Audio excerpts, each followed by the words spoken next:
I want to thank everybody for coming today for today's meeting on how to obtain a LPS conservatorship. It's being presented by NAMI Urban Los Angeles. And I would like to say that we're so appreciative of all the support that we have behind us through NAMI Urban Los Angeles and others. Today's presenters will be Gail Evanguelidi, who is the NAMI Urban LA LPS Conservatorship mentor. I'm Jim Farell. I'm from Orange County. I run the Orange County Conservator Assistance Group. And of course, Mr. James Kwon, who is the Deputy Director from the Office of the Public Guardian. And of course, Linda Boyd. She's with the Department of Mental Health Supervisor Care Court Program. All of these guests today are just bringing so much to the plate, and I'm so appreciative. And last on the list, of course, is Michele Renfrow, and she is the Supervising Psychologist, Community and Hospital Liaison Programs. And we're so appreciative of all you that are joining in today and supporting this meeting. Thank you so much. Let's go to the next slide, please. We'll leave this up for a second here. At the end of the meeting, what I always hear the question asked, will today's presentation be recorded and can we see it later? And the answer to that is yes. And you'll go back to the NAMI Urban Los Angeles website a little bit, after a few days, they'll get it posted up there and you can click on some links and go back and review the entire presentation that we're going to be doing today. Also, if you'll see what's up here in terms of if you needed to reach out to Gail or myself, Linda Boyd, or Venus Nagai, or James Kwon, these are contact numbers. We'll try to bring this up again towards the end of the meeting. There may be some burning question that you didn't get a chance to ask or thought of after the presentation. So this is how you can contact any of us afterwards, even, next week or anytime. Next slide. So again, I want to make a program disclaimer. Gail and I and everybody talking today, we're not attorneys, and Gail and I have accrued information over the years from others, whether that be we've talked to attorneys or we've talked to different judges or we've talked to people who don't have even a high title. So know that today's presentation has been looked at by several LPS attorneys from Orange County. I can think of 3 LPS conservators from the public guardians, or I should say 3 public guardians in the past have reviewed the same presentation. And so far, no one's pointed out any mistakes. So again, we're not offering legal advice. We're not attorneys. We're just sharing information that we've accrued along the way. Next slide. So this is what we're going to go over today on, trying to build a case for a mental health treatment to get your family member or close friend, whoever, onto an LPS conservatorship because they're suffering from a very serious mental health condition. We want to try to figure out how we're going to approach that. What do we do? So we're going to treat this just like we're trying to build a case for a courtroom presentation. And we're going to what's called build a case for mental health treatment. We're going to acquire financial resources and insurance. And we're also going to discuss treatment possibilities along with seeking hospitalization treatment. We're also going to cover seeking outpatient treatment along with medications, what works, how to observe them, and so forth. And we will be touching on a few mental health laws as well. Next slide. Basically, what we want you to do, the first one we're going to tackle right now, is to write a powerful, concise case for treatment.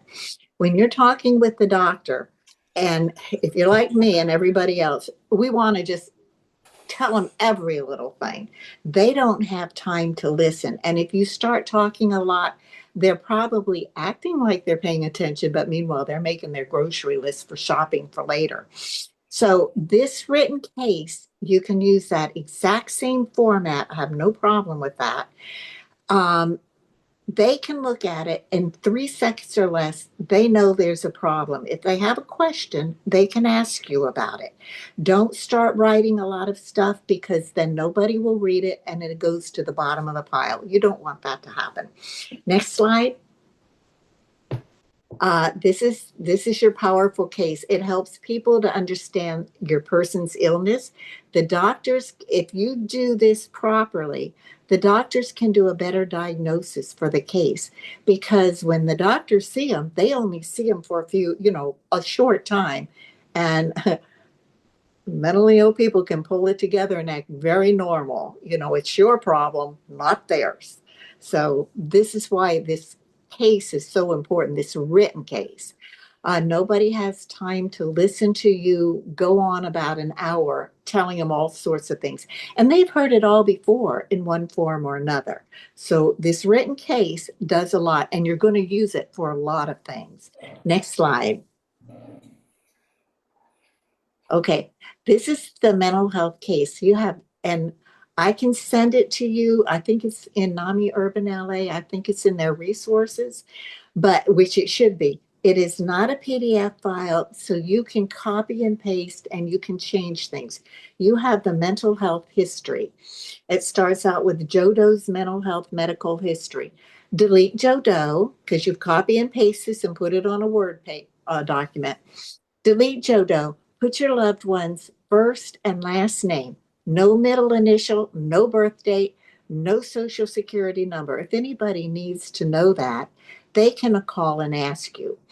Then you're going to start out with the most current event. The events are hospitalization, homelessness, and incarceration. And if you look up there, they have hospitalized, whatever date to the present. Sometimes you're not going to have an exact date. You can put a month and the year. Put the year, be sure to put the year. You're only putting 4 things. You're putting the event, the date as best you know it, the name of the facility, and the diagnosis. There is always a diagnosis. If you look at the third one, homeless, exhibiting psychotic behavior, they're not on the street writing a book or doing research. And you put down just the 4 basic information on that. If somebody needs to know something, they can always call and ask. So if they're hospitalized, incarcerated, chances are it's going to be exhibiting psychotic behavior. You put this in chronological order, most current, working down the page. And don't say, oh, I've got to call the hospital and get the information. They're not going to give it to you. This is just from your mind. Be honest about it. Don't, start saying things that aren't true. Be honest as best you can and think in terms of the time.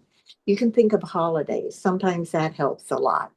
All right, at the bottom of the page, and only one page, is the mental health history. Leave space at the bottom, and you say, oh my gosh, I've got more I have to put down. Just put they've been ill since whatever year, age, whatever. Put down any medical problems they have that the doctor should know about. Heart problems, diabetes, anything that they have that's a problem. Put down their allergies, any medications they should not have. You can put that in red bold. Do not give. That's really important. Then you're going to put down their resources. If they have Medi-Cal, Medicare, SSI, SSDI, private insurance, put that down. Now, if they don't have it, what you can do, and this is the only time you can use the word applied, you can put applied for Medi-Cal or for resources, Medi-Cal, Medicare, SSI, SSDI. But when you talk to Social Security, do not use that word you are applying. What you're doing is letting the hospital know you're working to get these resources. You cannot get them. Your loved one has to be the one that signs for it, but you're letting them know that you're trying, and they appreciate that because they kind of look at their financial situation. We might get paid. So next slide. Okay. I told you don't put down their birth date, social security, middle name, or middle initial, nothing. I pretty much did all this. Next slide. All right, these are the symptoms and characteristics. This starts page 2. It starts out with visual hallucinations. If your loved one doesn't have it, delete the whole thing. If he does, only bullet phrases. Those doctors have heard it all before in one form or another. They really don't have the time to listen to this. They've got a lot of patients to treat. So bullet that. You can put down 2, 3, 4, 5, however many you need for whatever category. And don't stress, oh my gosh, is this in the right category? It doesn't matter. And if you put it in 2 categories, that's okay. I mean, you are doing this from your heart and trying to get your loved one into treatment. Do not put down anything positive. Guaranteed it will be used against you. And don't put down anything that doesn't sound like mental illness. And the example is keeps their room messy. Well, you've qualified every teenager in America. Their room is uninhabitable. That's more mental illness. Do not put that they've hurt anybody. If you put that down, they become a liability.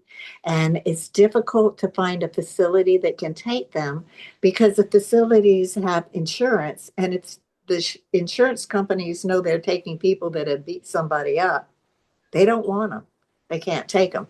So nothing positive, nothing where they hurt anybody, and make sure it sounds like mental health. Now, if you're copying this and you have a him, her, and you goes, oh, my loved one does that, and you're dealing with your son, be sure to take the her off. If you don't, and the doctor's reading this, you go, oh, they copied this from someplace, and they just discount the entire thing. You don't want that to happen. This is specific for your loved one. So the examples are for you to think so that you can do a better job. Next slide. These are more examples. I think the poor hygiene goes for days without showering. Don't put for 2 weeks or a week because they'll say, oh, that's not so bad. Excessive periods of time without showering. You can do something like that. Wears the same clothes for excessive periods of time. Use generic terms. All right. And I'm going to go down to the behaves in accordance with their behavior, destroys their cell phone, TV. A lot of people with serious mental illness, electronics disturb them. It's either sucking things from their brain or filling their brains with something, and it frightens them. So a lot of people say, oh, they keep selling their cell phone. I don't think they're selling it. I suspect they're just ditching it because that's frightening to them. All right, next slide. These are more examples. You can use these examples if your loved one does it. If they don't, be sure it's specific for your loved one. Next slide. Oh, Jim, that was yours. That's okay. Okay, next slide. So some very important tips is that, as Gail just stated, don't mention violence. You can say that they are highly aggressive towards something, but don't bring up the violence. We don't want them to refuse to accept them into the hospital or placements. And don't say that they can come home. You know, they're in there on a 5150, and you could tell them, you know, unless they're under the LPS conservatorship and have gone through treatment, they are not safe to come home. So don't say, oh yeah, if you're going to discharge him, he can come back. That's a guarantee that they're just going to discharge him unless he's really off or she's really off the charts. Next slide, please. Wait, can I just add to that? The reason why you don't say they come home, in order to get the LPS, you need to have serious mental illness diagnosis. The doctor does that, say, okay, here's their diagnosis, and be considered gravely disabled. Gravely disabled, they expanded it, but the hospitals don't really care. They still don't want to initiate LPSs. But it also says if someone is willing to provide their basic services, their basic needs, they are not considered gravely disabled. So that's a loophole question. When the hospital says we're discharging them at 3 o'clock today, will you be picking them up? Hey, as a good parent, you say, yes, I will. You might not want to because you're afraid of them. But the moment you say, yes, they will, the hospital's saying they didn't qualify for LPS because you are willing to provide food, clothing, or shelter. Now, with that said, if it were my child, I'll tell you what I would do. I'd say, no, I'm not. And at that moment, I mean, no, I'm not. But I drive to the hospital and sit in the parking lot. And when he comes out the door, I sure as all heck would be there to take him. I don't want my kid on the street. And if they're on the street, it's harder to find them and to get them into treatment. And at that time, you could lose them. So you have to adjust what you're doing. Jim and I are telling you a bunch of things. You are in the moment. You know your loved one the best. What you decide to do at any particular time, don't say, well, we said to do this. You make that decision, what direction you want to go. And if it doesn't work out, don't beat yourself up. Go back and try again. Go back to the drawing board and work on something again. Everything we're telling you sounds, oh, this should be easy to do. No, it isn't. It is the hardest thing because you're fighting a system that fights against helping your loved one get on the road to recovery. Okay, Jim, did you want to add anything? You've nailed it. Okay, next slide. Common symptoms. The individual might be racial against everyone who is not them. Gail often talks about a young Black boy that was very prejudiced towards Blacks when he himself was Black. Made no sense at all. They may have heightened sexual delusions. Some feel that the FBI, CIA, or other people are following them, and that's common. They think that you stole their $2 million. They are not ill, but everybody else has a problem but them. They may exhibit rapid speech. They may exhibit a lot of things that just aren't making any sense to you.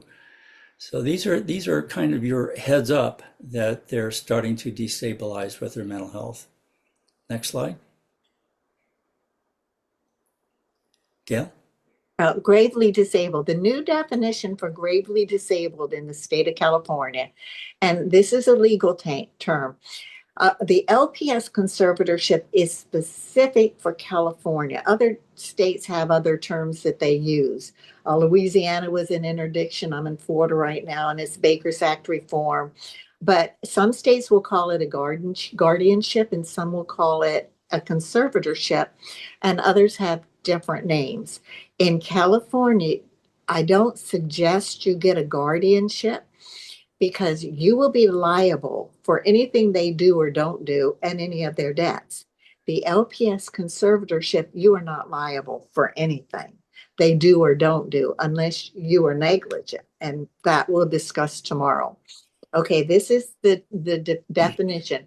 It's a legal term, and the person is gravely disabled if due to a mental disorder, a severe substance use disorder, or both, they are unable to provide for their basic personal needs of food, clothing, shelter.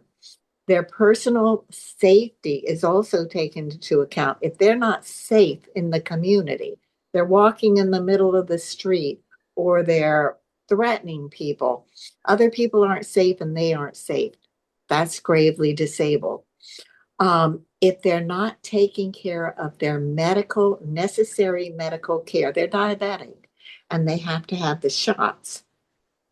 That's a reason for LPS conservatorship, assuming they have a mental illness. So there are certain things, if they have a heart problem, they're not taking care of that, or a brain problem. They could have a tumor growing in their brain. That's a problem. Those are things that are eligible for LPS conservatorship. All right, next slide. Gravely disabled.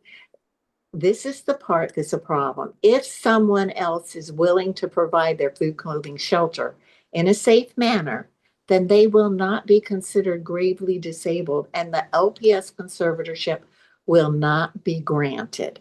That's that loophole question when they go to the hospital.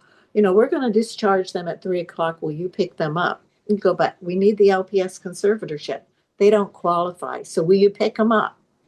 Yeah, they're right. You were willing to do it. The law actually says you are supposed to sign that you will be providing this. And if you don't sign it, then your word doesn't mean anything. That is not the way they do it. So what the law says and how they enact the law are two different things. Okay, always when you're talking about the food, clothing, and shelter, always refer to it as a safety or health risk. Next slide. Basically, shelter. These are the ways that we kind of get the shelter, food, and clothing. They can't come and live at home. They're not safe, and neither is anybody else. They can't handle the board and care or shelter safely at this time. Food, if they've lost weight from not eating, and don't explain, well, they couldn't get the food, they're out on the streets. Let me tell you, they have those kitchens and they can eat 5 times a day if they want. But likewise, if they are putting on weight and gaining significant weight, and the word would be significant, excessive, whatever, that's a health risk. So either one of those, the losing weight or putting on weight, if they're kind of in between, if somebody's 350 pounds and now they're 250, that's actually a good thing. So I don't think the food would cut it on that. Clothing, if they take their clothes off at inappropriate times and places, and they don't do that 24/7, they just, every now and then they'll do it. If they wear their clothes for excessive periods of time, or they dress inappropriate for the weather. If something doesn't apply, delete it. Copy this exactly like it is because it helps. Okay. The other thing, now this last one is not gravely disabled definition, but because the law has passed that the history is to be taken into account, they'd have no insight into their illness. Therefore, they are non-compliant with treatment and medication. You don't have to start to say, oh, well, they'll go out of the hospital and take the medicine for 2 or 3 days, then they go off. You don't want to do that. You don't also want to say, well, they did okay at this board and care and then they got ill. Guess where they're going? Right back to that board and care. So be careful what you say. You're saying it innocently, but they're using it against you. And we're trying to teach you what to say and what not to say. Next slide. When you do this written case, you have the history. Second and part of the third page is the symptoms and characteristics. And the bottom of the third page is your gravely disabled. These are the things that you can use it for. You go to Social Security, and we're going to talk about that later, but you are asking Social Security to help you fill out the forms for SSI, SSDI, Medi-Cal, Medicare. Social Security knows what they are eligible for. If they have a work history, even if it's when they were 17, 18, something like that, if it's long enough, chances are they're going to be eligible for SSDI, that's Social Security Disability Income. If they are, that's pretty good. If they're not, Social Security will tell you at that time. If they're eligible for SSDI, then in 2 years, they'll be eligible for Medicare. Now, if you can prove they've been sick for 2 years prior to this, and they are eligible for SSDI, chances are they will give you Medicare when the SSDI is approved. So if you have written like from a hospital or something like that, take it with you to Social Security. You cannot sign for them. Basically they have to sign, but you tell Social Security you want them to help you fill out the forms because you're going to take this to the hospital when they're in the hospital.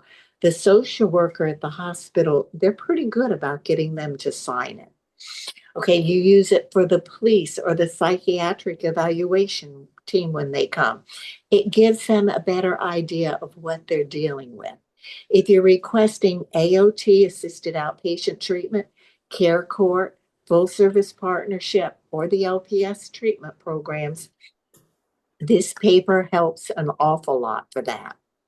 When they're incarcerated, take it to the court when they have their hearing or their arraignment and give it to the public defender. The public defender can help to open doors for treatment. So that's really important.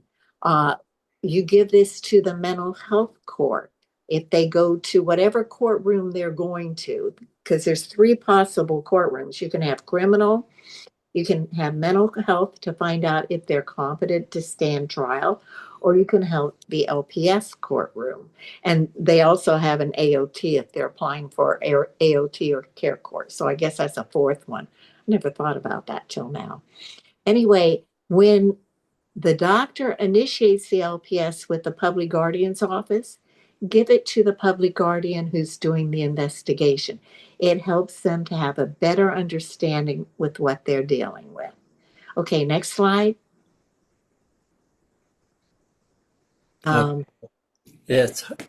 have little squiggly things down there that's covering this slide. Me too. That's hard for me to tell. I'm sorry. Available resources. It's going to bankrupt you if you think that you're going to, on your own, pay for all the various expenses that your loved one requires. It's just not possible. So you need to look at funding income, such as Social Security supplemental income, what Gail's been talking about, Social Security veterans benefits. And then, of course, you want to sign up for Medi-Cal, Medicare, or private insurance. You can actually have private insurance and Medi-Cal or Medicare. If you do, let's say during or following the hospitalization, Medicare or Medi-Cal will insist that the private insurance pay first as much as they will cover, and then they'll pick up the remaining part of the bill that's involved. Next slide, please. So you want to acquire resources. You'll contact Social Security and provide them with your written case that Gail's been referencing to. As she said, you ask them to help you fill out the forms for your loved one. Don't say, can you help me apply? That's just the wrong words. It doesn't work. So don't say you're applying for resources. It's your loved one who must sign for these resources and must apply. And of course, unless they are under the LPS Conservatorship program, you can't sign for them. So you have to get them there and get their involvement in signing the forms. Next slide. Yeah, let me just say on Social Security, I don't suggest you take your loved one to the Social Security office. It's a federal building. If your loved one starts to act kind of wild, Sure. That's putting them in a bad situation, because now that might become federal and you don't want that to happen. Just go do this yourself and then come back and say, could you sign this, or wait till they go to the hospital and then get the social worker to get them to sign it. That's a good point. I've actually seen individuals who kind of had a little miniature meltdown and kicked the wall in it.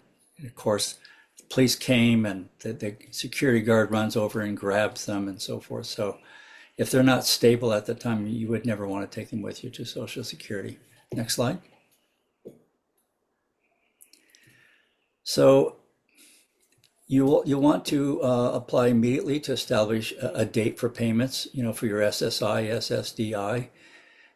As Gail has said before, you ask them to help you fill out the forms. The Medi-Cal is usually granted when SSI is granted, and Medicare usually follows in about 2 years after receiving Social Security. I remember when Gail used to have these meetings at a hospital in Los Angeles. They were live, and the audience was there. And there was a family that had saved all their life for the retirements and everything else. And when their son developed a mental illness, they were paying for everything. And it just wiped out all their savings and investments.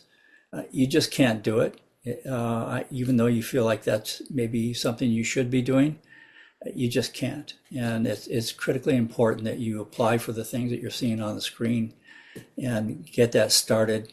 Also, with your Social Security, there's going to be a waiting period for that approval process, and it might be 1-2 months. But once that's approved, you'll be receiving funds for your conservatee from the day that you first applied. So it'll be a substantial sized check. Next slide. Okay. If I can say something also on this, be sure to, when your loved one goes to the hospital or they have a psychiatrist, that you ask that psychiatrist to fill out the form for you to be representative payee. That way, when you open a bank account, it's in your loved one's name and your name. It's recorded to the IRS as their income, but only you will have access to that account, unless you give them the account number of the bank and all that. Don't do that. This way, it keeps them from using the money for things that they shouldn't. And that's an easy thing to do. You don't need their permission. You don't even need their knowledge. You just need the treating doctor to fill out the form, which is not a big deal. They do it if you just ask them. And you give it to Social Security. It's representative payee, and you open up a representative payee account. Okay, so be sure to do that. So when you get these resources, get the income, that's what's going to pay for their needs. Jim? Sure. So again, you can have an assortment of various forms of insurance, as I have already covered. Your private insurance may pay for facilities, but if they refuse, then you have to have that refusal in writing from a private insurance company. Otherwise, your Medi-Cal and so forth won't cover those expenses. So it's not something that you can just simply, think that's going to automatically be covered if the private insurance company refuses to pay. Next slide. So CalAble is kind of a neat thing. It allows you to supplement your loved one's income. I remember when I first became a LPS conservator for my conservatee, I was down at the Social Security office, and I had mentioned that I had bought him, I think, a pack of cigarettes and something else. And he said, "Oh, how much was that?" And he grabbed a pen because they were going to dock, plus a little extra, I think, those funds that I had covered. So you're not really supposed to supplement your loved one's income, but they may have a need that the income that they're being provided just simply doesn't cover. I had a situation where the housing for my son was substantially more than I had counted upon, and there wasn't sufficient income. But through CalAble, it allowed me to provide my own funds to the CalAble, which is a government account. And then from the CalAble account, I could then supplement the SSI payments and so forth to pay for the entire amount of rent. And that way, Social Security would not penalize my conservatee or myself. So it's really great. All you have to do to find this is to go up on the internet and do a quick search for CalAble. They have videos, training videos, and they have long lists of all the things that can be supplemented without any kind of penalty from Social Security. So they will tell you on Social Security, do not allow more than $2,000 in the account at any time if single. And of course, if they're married, they can't have over $3,000. I had Social Security tell me that basically it's towards the end of the month that the bank with the payee account then sends a notice to Social Security of how much money is on hand. So if it were to be greater than $2,000, then they would, hold back the following month. So don't let those funds go over $2,000. Find an expense if you have to, but do whatever you can legally. And again, you can put put monies into the CalAble account to cover things as well. So great website. Go have a look at that. Next slide. So, oh, Gail, it's yours. I'm sorry. Representative payee, we talked about that. Just ask the treating doctor if he's in a program, care court, or full service partnership. Get the treating doctor to fill out the form. It's not a big deal. Probably one of the easiest things that you'll get done. Open a representative payee account at the bank, and that's the title of it. It's called a representative payee account. Give the representative payee form to Social Security and the bank. I mean, this just tells you everything you need to do. And the funds from Social Security will be direct deposited into that account, and only you should have access to that account for spending the funds as they needed to be spent. And then you just let Social Security, they'll send you paper. You let Social Security know every year, what the funds were spent for, and it's a percentage for food and housing, and then a percentage for their needs, whatever. It's not a big deal. But if your account goes over 2,000 and Social Security knows about it, they can either reduce the money you receive or they can audit you. Auditing you is not a big deal, but you don't need that extra stress. So be careful to keep that down low. Okay, next. I'd like to add to that, if I may, Gail, that Sure. later we're going to talk about deciding to be a conservator or letting the public guardian's office be the conservator. But let's, in a case where you definitely want to be the conservator and be involved in all this going on for a lot of different reasons, but your loved one just hounds you to death for the money, you can have the best of both worlds. There's a Resource Oversight and Guidance Services Incorporated that's approved by Social Security to act as the payee in a case like this. Dean Rayburn is in charge of that. They refer to it as ROG Services, which is the Resource Oversight and Guidance Services. And after the meeting or towards the end, if anyone wants this information, I'll be glad to make it available to you. That's good to know, Jim. Thank you. Okay, it's Resource Oversight and what? I'm sorry, guys. Resource Oversight and Guidance Services. And it's from Social Security, right?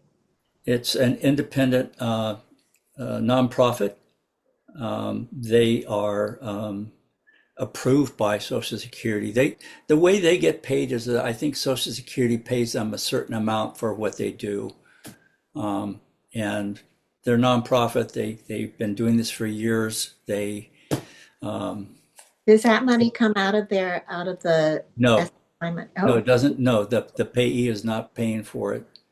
Oh. There's some kind of ratio involved in that that they receive independently of what the payee would receive.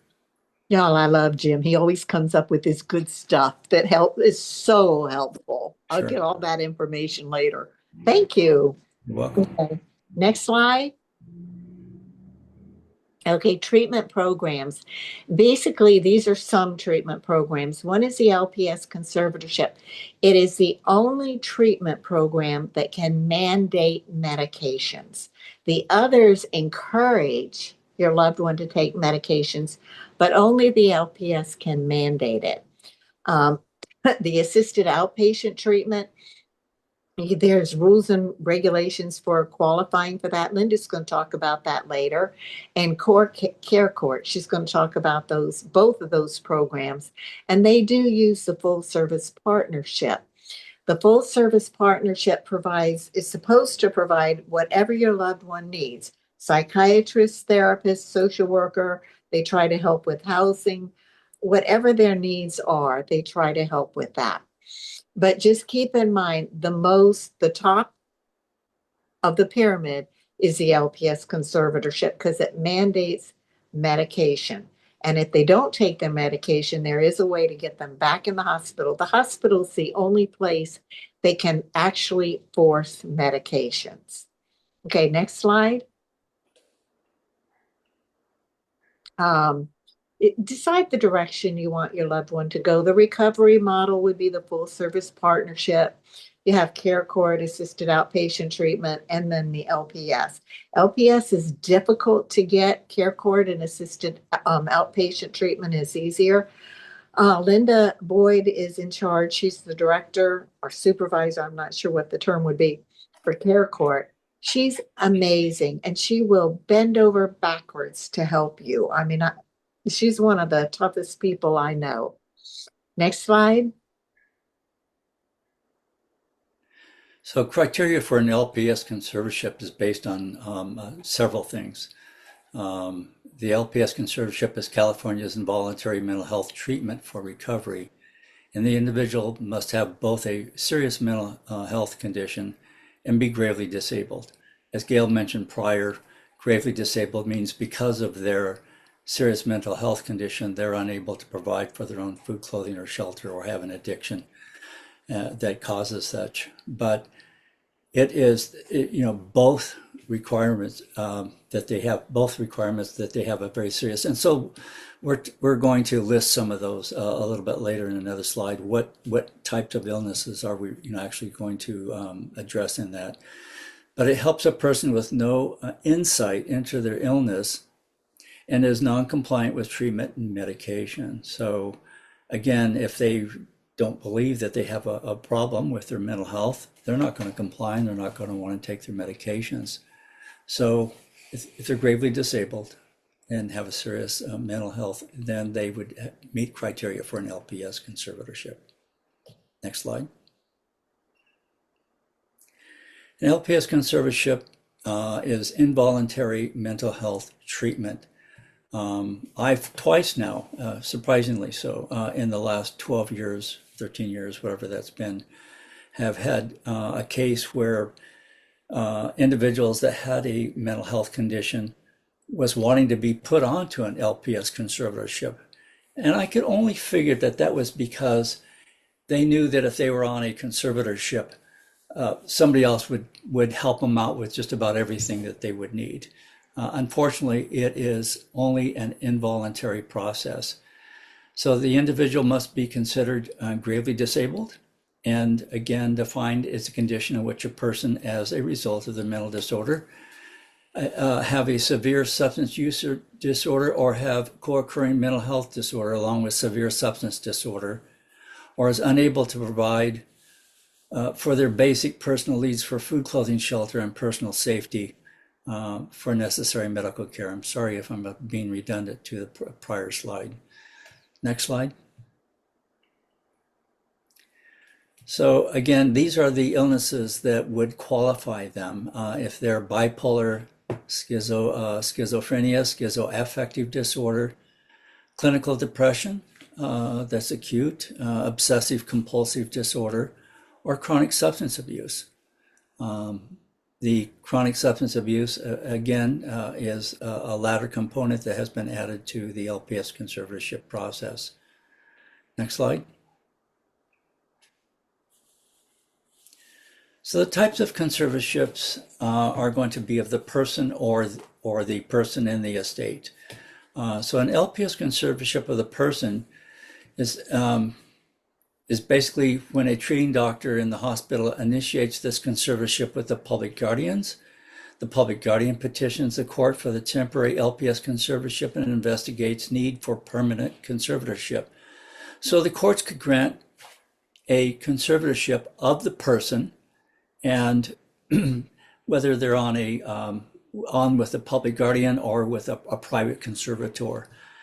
Also applies to an estate. We all know a very famous singer who was put on conservatorship. We think, Gail and I think personally it was a little bit different type or a combination of several.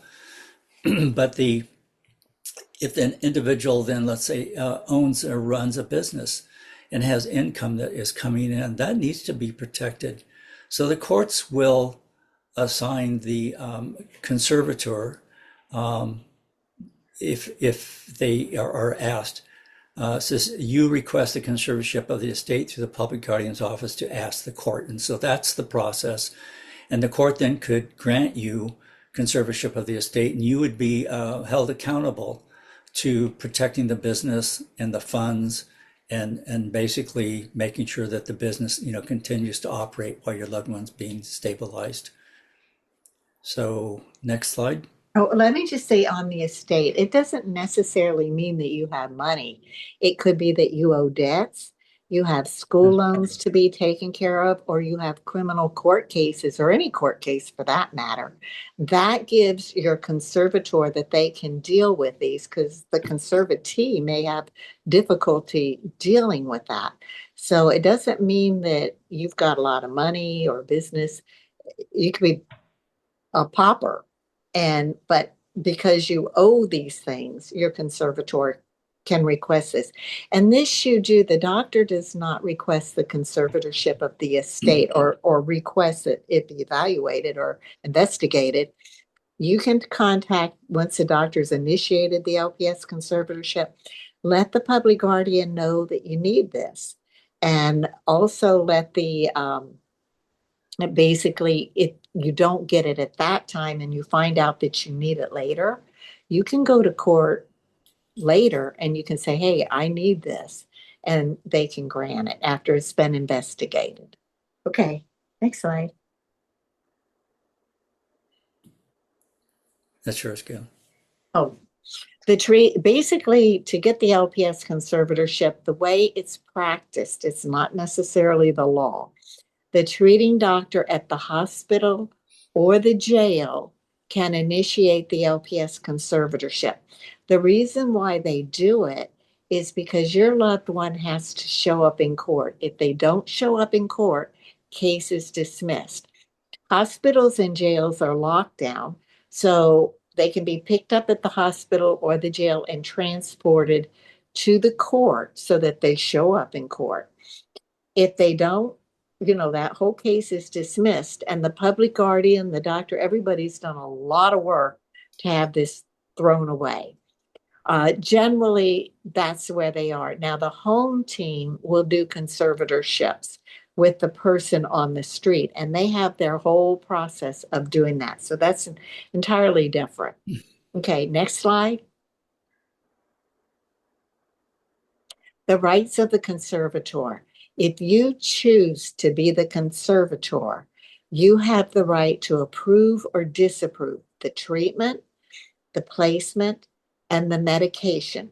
You don't have to run around and go, oh my gosh, where am I going to put them? You don't have to do that. Medication, I don't know about medication. How am I going to get them, the right medication? You just have the oversight of this for the things that you need to do. You work with the doctor and with the community, and they will help you find a facility for your loved one for treatment. The doctor will work with you for the medications, but you use your own common sense for what they're doing. If the doctor's putting them on 5 psychotropics day one, which one's working? You have no idea. So you can control some of the situation, and we will go over medications, especially tomorrow in the class tomorrow. Okay, next slide. Who should be the conservator? There's pros and cons of each. And by the way, in Los Angeles, I'm giving a shout out for our public guardian's office. They really do a heck of a nice job. James Kwon is here today. They care. If you have a problem, call James and he will help you to get things taken care of. Because sometimes people are told things that aren't correct. And if you call James and you say, hey, this is what I'm being told, he will address it and get the person to know what really is and what really isn't. But the pro for the public guardian is they're able to place a person in a state-approved facility. This is also less stress for the family member because if you have a loved one that's controlling you and you're not very good at the word no, good choice, public guardian. The negative is you're less involved in their recovery process. It's always, through somebody else that you're hearing, and you have no control for the medication. The public guardian can order a medication review, but they cannot tell the doctor, no, that medication we're not doing. That's not their prerogative. Okay, but you can work to establish a good relationship with the public guardian, and they usually are very good working with you. Now, if your loved one says, I don't want my parents involved at all, period, their hands are tied. They have to go by that. Now, another thing is you can start out with the public guardian being the conservator. Then a couple months down the road, you go, I really want to take it over. You don't have to wait for a whole year. You can petition the court, and this can be done in 7 to 10 days. It doesn't cost you anything, but when you go to court, you ask the judge to assign an attorney for you. It's a freebie. Should you have questions during the year, legal questions or any concerns, and they can assign you an attorney that you have somebody you can call and you're not paying for it. Okay. All right. Next slide. The conservator's loss of rights. Your conservator has certain rights that are terminated under the LPS conservatorship. The main one is the right to refuse medication. That's the essence of the LPS. It's the only thing left after everything is terminated. The right that's terminated but can be reinstated is to enter contracts, drive a car, and possess a gun. And I've had only one person get the gun right back, and it was a good reason. But driving a car, if they're working and they need to sign contracts, they may need that. The whole goal is to get them back their life so that they can have a realistic life. So those are temporary, they're just suspended, but they can get them right when you think they're doing well under the conservatorship. All right, next slide. Wait, Yeah. Okay. there's a typo. It says conservator's loss of rights, and that should be the conservatee's loss of rights. Oh, So for those that read that, they might thank be you. confused. I just wanted to point that out. I will correct that. Thank you. Sure. Next slide. Okay.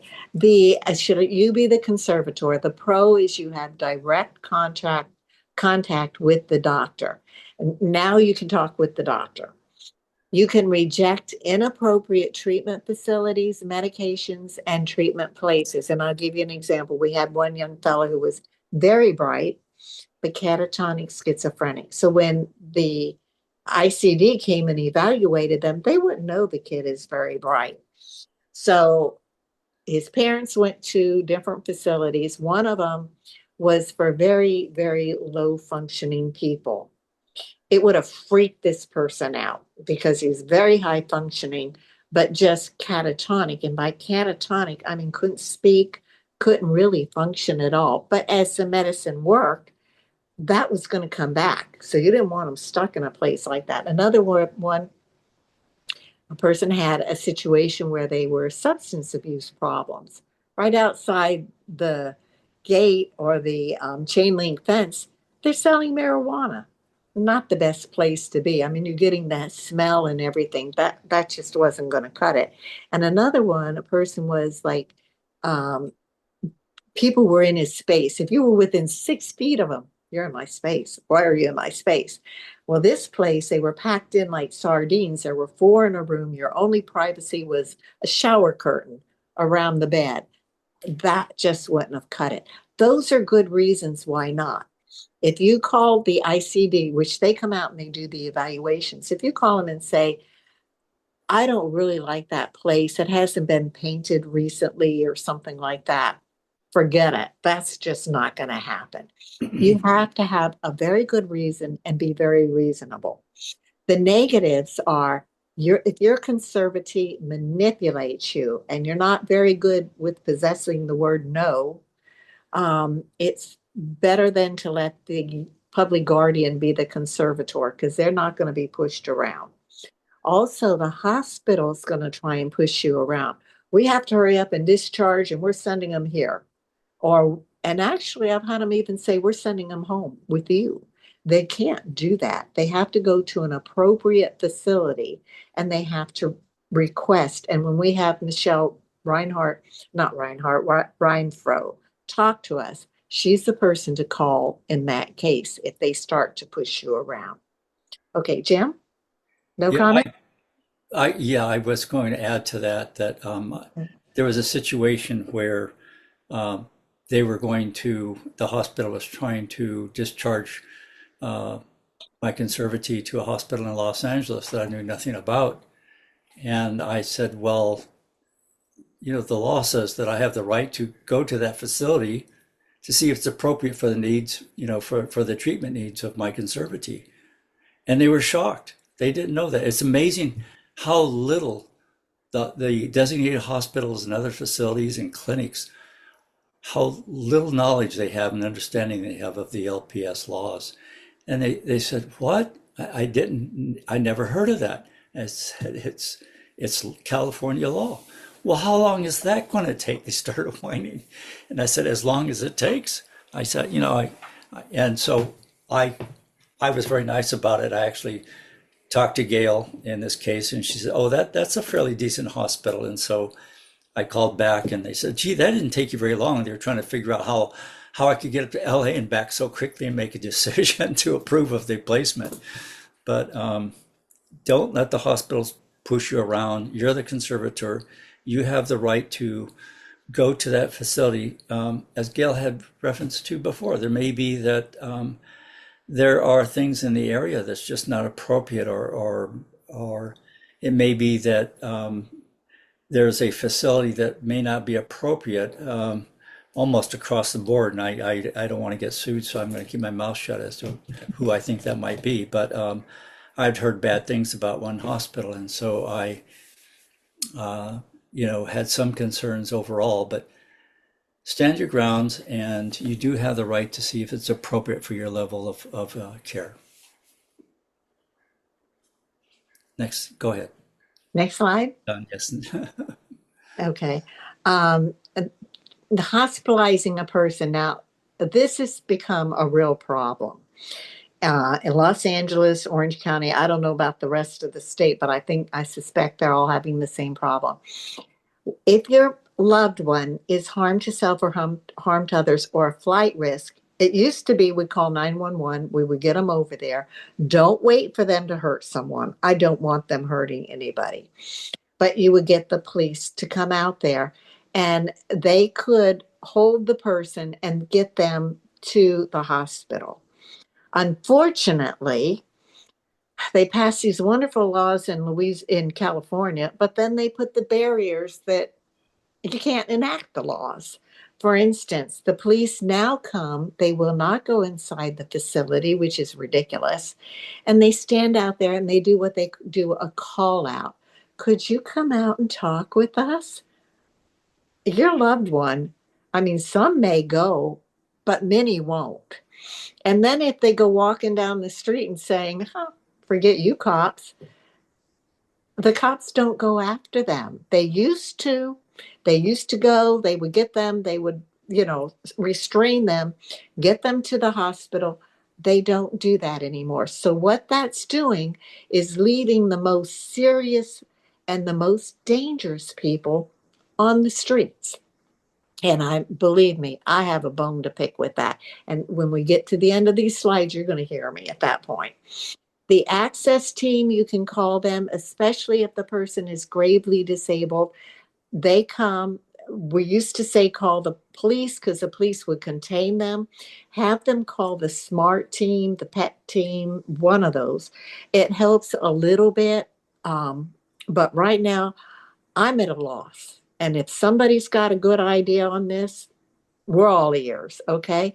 Also, when you're doing your paper, write that history symptoms gravely disabled.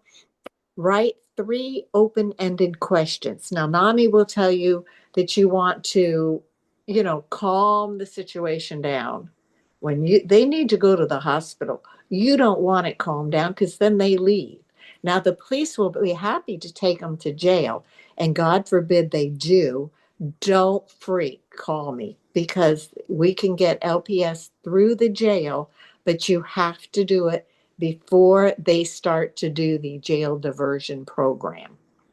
Once they do jail diversion, then they go, oh, well, they agreed to the jail diversion, so we're not going to do the LPS. The problem is, or what was happening before, we would get the jail diversion, we'd get the LPS. The LPS was your insurance policy that they would make it through jail diversion.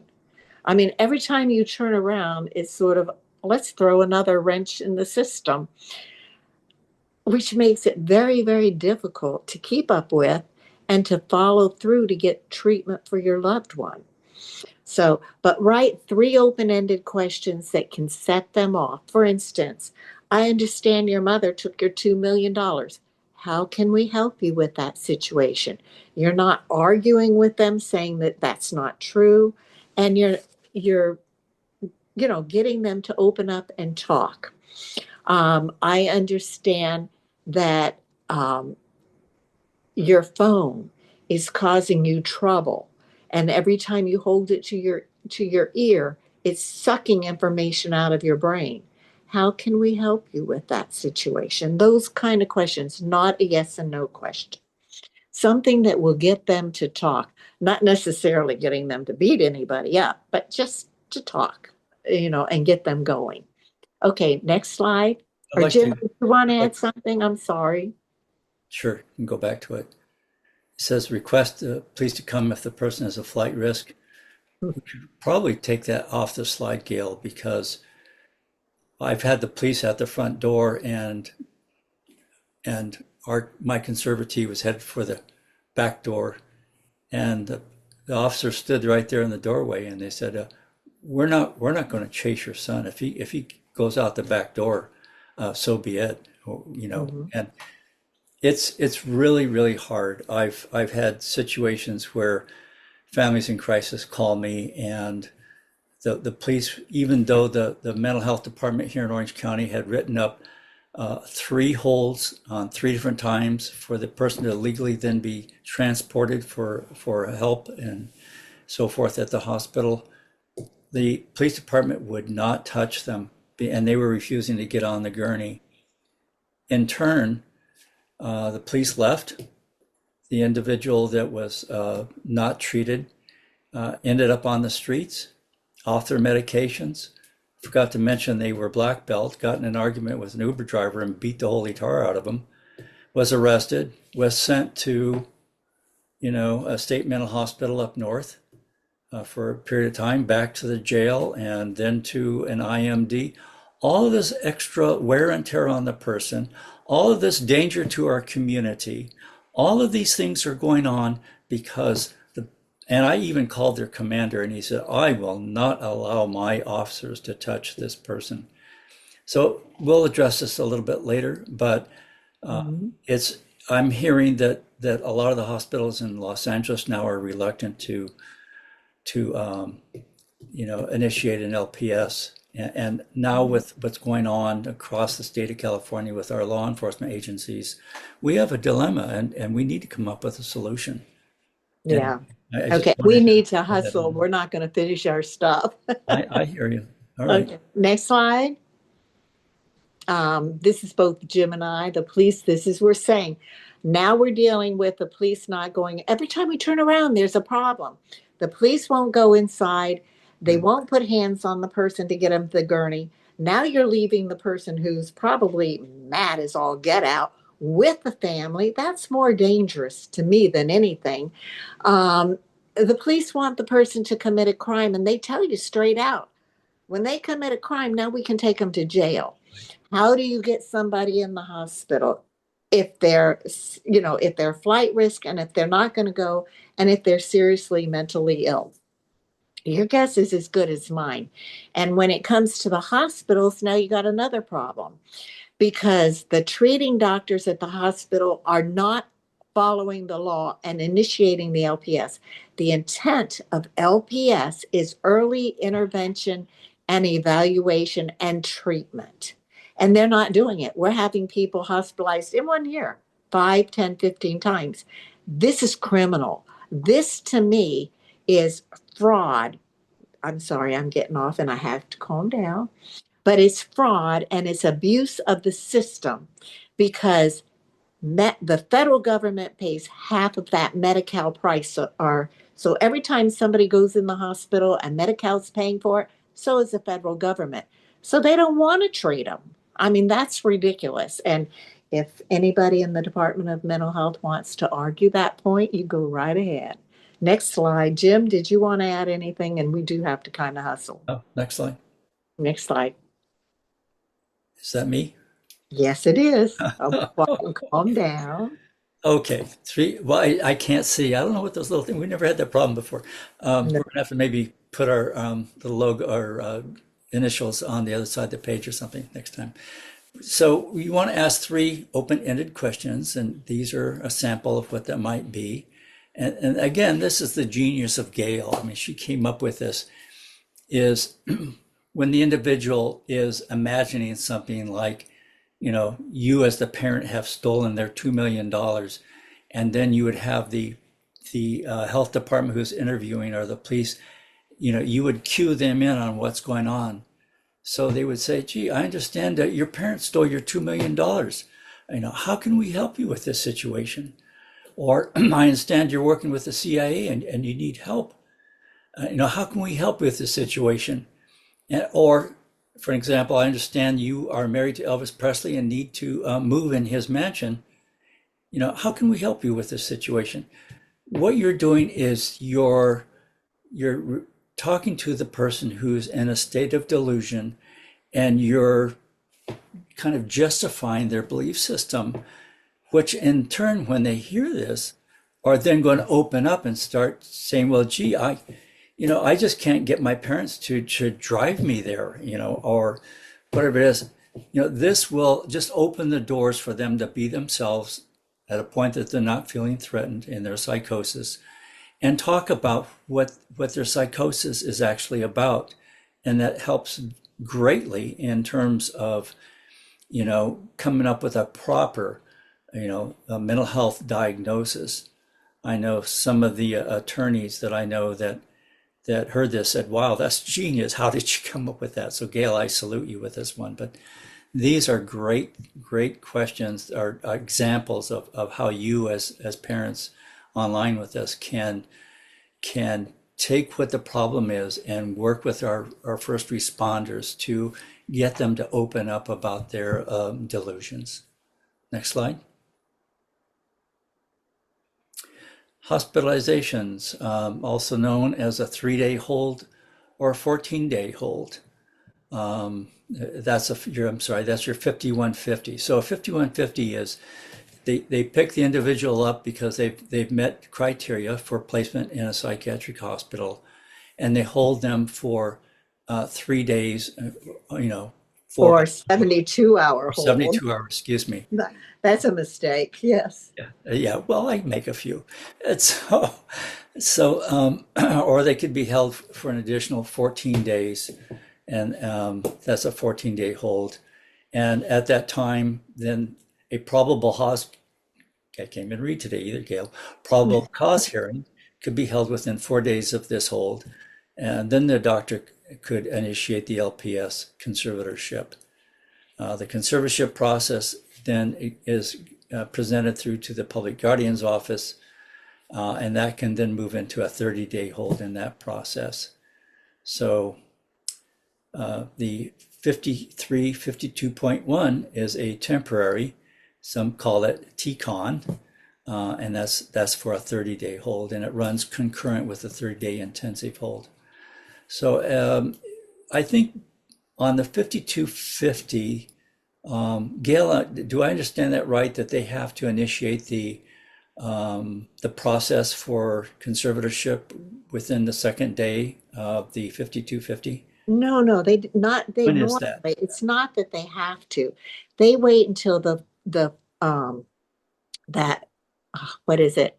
The probable cause hearing or certification hearing, whatever they want to call it.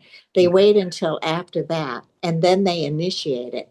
The reason why they do it beforehand and the person gets off on that hold, then they've done all that work for nothing. So they wait until within the first 4 working days of the 14-day hold, they can have the probable cause hearing, or some hospitals call it certification. And if it's upheld where the hospital can keep them for the full 14 days, then the doctor, if he's going to initiate the LPS, will do it at that time. Now, just a note, don't expect a hospital to keep your loved one for 14 days. Chances are they'll release them on day 11 or 12. Because if they keep them for the full 14, then release them, it's sort of like, well, why didn't you keep them longer? There's questions that come to pass. But if they release them early, it's, oh, we got them stable. So they let them go. It's a game you're playing, which is really unfortunate. And I shouldn't be talking like that, but I'm disgusted. Okay, next slide. So LPS via hospital, you need to take this written case that you prepared on your loved ones that Gail, presented to you, and give that written case to the treating doctor in the hospital. You then request that the doctor initiate the LPS conservatorship. So after probable cause hearing, they should initiate the LPS conservatorship if they meet criteria. Okay? Anything, Gail, you want to add in that? Nope. Okay, next slide. I have no, I think That's the, okay, the LPS conservatorship via the jail. If they are incarcerated, request a treating doctor at the jail. Do this right away. Give them your history, symptoms, and gravely disabled, because that doctor is treating hundreds of patients. They don't know one from the other. So fax over the history, symptoms, and gravely disabled and ask them to initiate the LPS conservatorship. Do this before you request the jail diversion program. And James, correct me if I'm wrong on this. Once they do the jail diversion program, they don't want to do the LPS because they say, well, they have to volunteer for the jail diversion.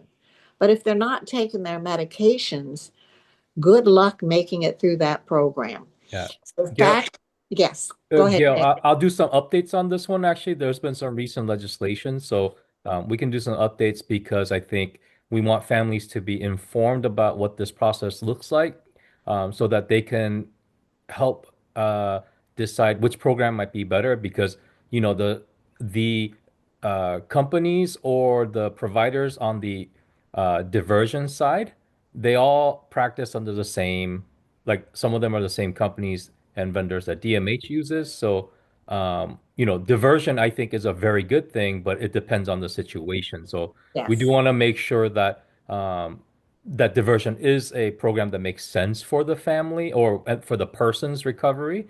And if not, typically the courts are good at referring to us. They refer to us quite a bit, actually, through this criminal pathway. So I think I'll touch on that a little bit in my second thank you. segment. I appreciate it. Okay. As I say, we learn from everybody. So we're all ears, and then we just share what we learn. All right, next slide. Welfare Institutions Code 5008.2. That is a law that requires that all healthcare providers shall take your information, and the historical course of the person must be taken into account for treatment. This started with Mrs. Jacobs here in Orange County, and she basically wrote this up. I think it was AB 1424, and it became law within the Welfare Institution Code. So I had a case, I shouldn't really, not to beat somebody up, but there was an occasion where the first responders did not accept the information from the family, and there were reprisals on that.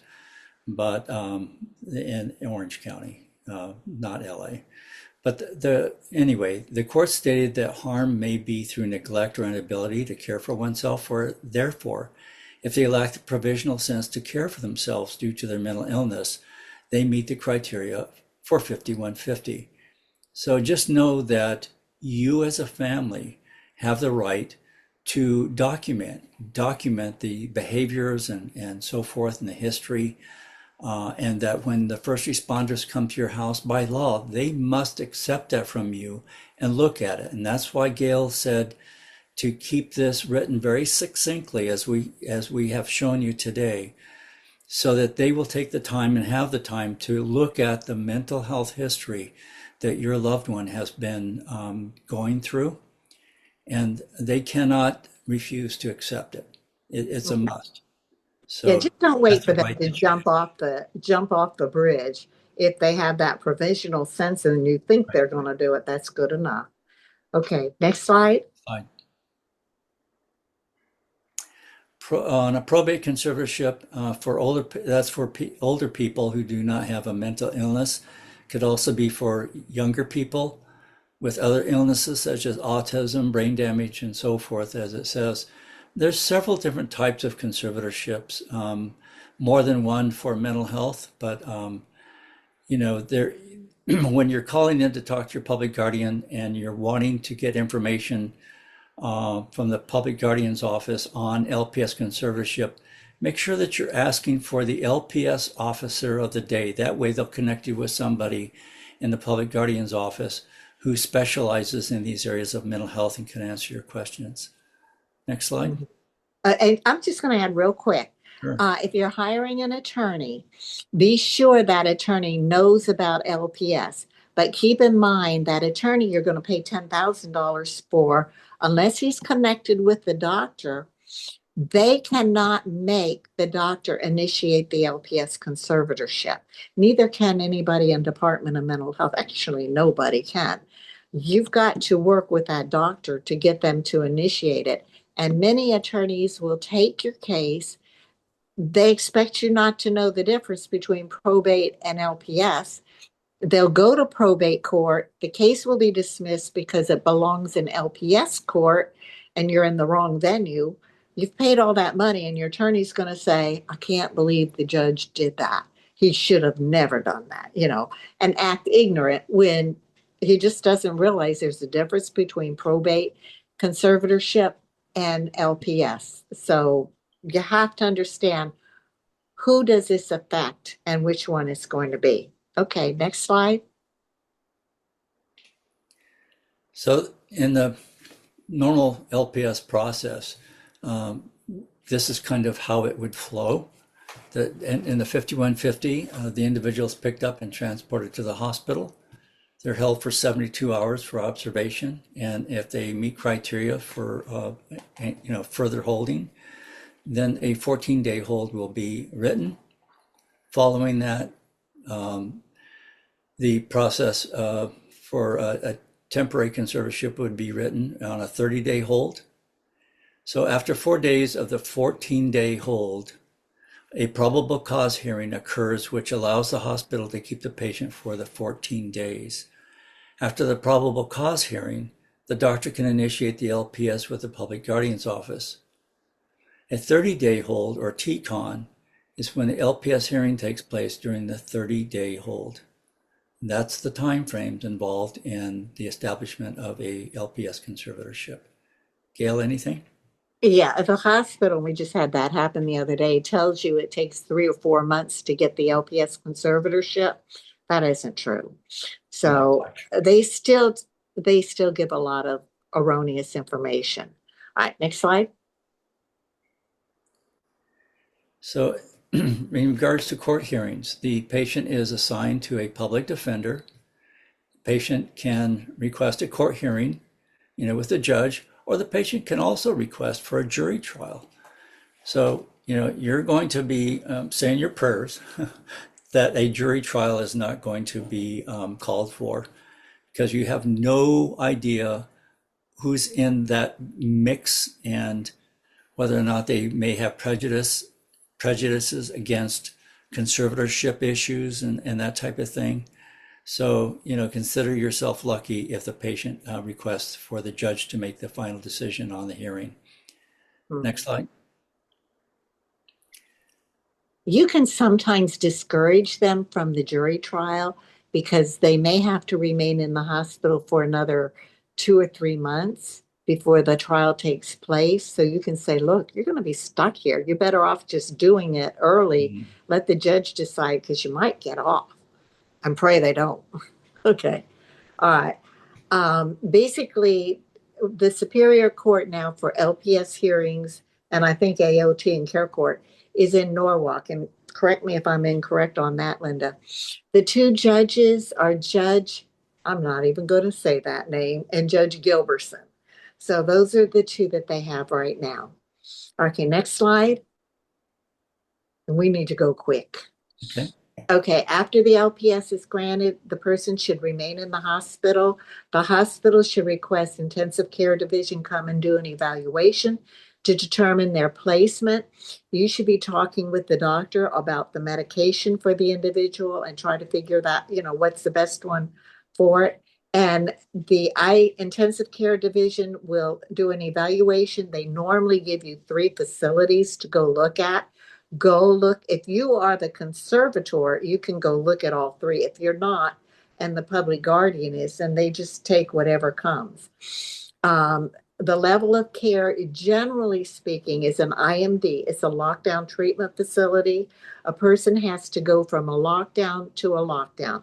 Jail and hospitals are locked down, then they go to the IMD. An IMD is not a lockdown forever. Usually after the medication starts to work and they're doing well, if you are the conservator or the conservator gives their approval, you can go and take them out to lunch, get a haircut, spend the day with you, that sort of thing. And as they get better, then they may go to a step down or an enhanced residential secure facility where they check in and check out, or board and care. Check those board and care. Some of them are horrid and some are pretty good. Sober living or outpatient treatment. That's just general. And you can skip some. They could skip a skip down and go to a board and care. So, okay, next slide. Suggestions for recovery. Remember, I tell you, once you get the LPS, pull out the photo album. Remember what your loved one was like. And that is the level of recovery that you're going to seek. And the big part is the right medication. So they're not having delusions. They're not hearing voices, all that stuff. They become more what they were before they got ill. Medications are really important, and know about the medications. Therapy, cognitive therapy, you have to rebuild their brains just like you did their muscles. So the cognitive therapy is very important. Also, substance abuse treatment. If they need that, be sure they're getting it. But this is the time to do it. Okay, next slide. Urban LA, NAMI Urban, if you're not a member of a NAMI group, it doesn't hurt to become a member of a NAMI group and take their free family to family class. It can run 8, 10, or 12 weeks. It depends on who's giving it and how they divide it. But it's really a good one to take and get involved and join NAMI. Next slide. All right, keep 2, this is vital. Let me tell you. Keep 2 journals, one for your loved one. Everything they say and do, don't correct what they say. If you start correcting it, they're not going to say things to you. They'll clam up. But even on the road to recovery, mark it down. It gives you like a gauge where their mind is on their recovery. Then the second journal is everyone you speak with. And this is very important. I have a lady right now. She's had 4 hospitals tell her, we do not do LPS conservatorships. They are in violation of the law because DMH has certified them for LPS. And if they're saying they don't do it, then they should not be certified. Unfortunately, DMH doesn't hold their feet to the fire, which they should. And this is one of the things I'm getting really upset about. Keep a sense of humor, something I'm not doing right now, but I'll try. Okay, another one. And next slide, because it might be on there. Vote. Advocate and vote. No, I'm not going to tell you who to vote for, but don't go in there and pull all Dems or all Republicans. Know who you are voting for, what they stand for. Call their office and say, do you believe in this? Do you believe in that? Make sure they're voting for your values. I'm going to tell you right now, and I've already told a few people, and they go, you can't do that. Yes, I can. If you don't vote and you call me in the fall and you're needing help, and I ask you, did you vote? And you tell me no, I don't want to hear from you. We have a law in our house, a thing. If you don't vote, you don't discuss politics. If you vote, We want to hear what you have to say about politics, but no, talk is cheap. What do they actually stand for? What have they done? Like if you're somebody's applying for a job and they say, I've done this, this, and this. Okay, what were the results of that? Did you get it through? Did this, do that? You want somebody who can make things happen and who's willing to do it. Keep in mind, everybody, they regurgitate what other people tell them. They haven't done their research, they don't know what's going on, and they don't know anything. Be sure when you vote, you're not voting for a pretty face or somebody who's got a silver tongue, but somebody who can make things happen. That's what you want. Withholding mental health treatment is not acceptable, and it should not be this difficult to get treatment and acquire treatment for your loved ones. Other states don't have it. They don't have the homeless people on the street because guess what? They treat people. And when I first started this 25 years ago, the very first 28 people that called me are families, and I gave them guidance. I didn't know what I was doing, but we got LPSs. And you know what? Within 6 months, 60% of them were getting jobs, they were volunteering or returned to school. And a lot of them that I've kept up with are doing exceptionally well. It's an inexpensive way to get treatment. You cannot continue to withhold treatment. You don't have enough money in society to sustain that type of treatment. So let your voice be heard. Call them and hey, you're not going to vote for them if they don't support mental health and not just support the things that need to be done. Police can go and put a person in the hospital. Police can put hands on a person and get them on the gurney or create a group that can. I don't care. And give them the same caveat that you give those hospitals and doctors. When they discharge a person by law, they are not held liable, civilly or criminally. So you do that for the police so they can put their hands on the person, get them to the hospital and get them treatment. And these hospitals that say, we don't do LPS conservatorships when they are certified, fire them. Get rid of them. There's no sense cycling people 5, 10, 15 times during a year. Y'all know how difficult it is to get somebody in the hospital, how stressful it is for you. And I'll be quiet. I'm sorry. I do get a little riled up. Okay, next slide, or Jim. This is not what I want. Go ahead, Jim. I'll keep quiet. No. Okay. In regards to the sign or this photograph, every time I see this, Gail, it reminds me of a referral that I got from out of state where she was looking for her son, and her son was someplace out here in this part of California. They thought he might be in an area that I was close to. And, he looked like this individual in this photograph, looked like, and it's so easy for people to be so judgmental and see somebody like this and think, oh, the bum, get a job, get a life. Well, this individual had 2 degrees in biomedical engineering. He was more intelligent than anybody on the street probably at that moment in time. But, know that, these people are afflicted with something that is beyond their control, that unfortunately is affecting their thought processes. And I know all of you today that are with us understand this, but we need to advocate with our politicians to get laws to, provide better care for our loved ones and get them off the street and get them the care and get our hospitals to get off their laurels and do what they're supposed to be doing. You have to be involved. If you're not, you're part of the problem. Next slide. I'll just say something. Los Angeles just got $2 million from the federal government. And I will guarantee you that money's going to go towards a program that is much ado about nothing. I want success. I don't want all this, well, we're going to do this and we're going to do that. And you take a whole year or 2 years of a person's life before you can get them to do something. Come on now, treat early. I mean, don't spend forever not treating or putting in programs that don't work. So anyway, if I've offended anybody today, I do apologize. Okay. Jim, that one's yours. Sure. I'm my brother's keeper. Basically, what this is to kind of focus on the fact to please help us to continue these classes. And, if you donate to NAMI Urban Los Angeles, it really does help because it is an extra expense for them to support Gail and I and everybody that's involved behind the scenes. So if you will, we would like you to make a donation to NAMI Urban Los Angeles. This is an address. If you don't get this copy down in time, you can certainly look them up online and get their address there or contact them and ask them.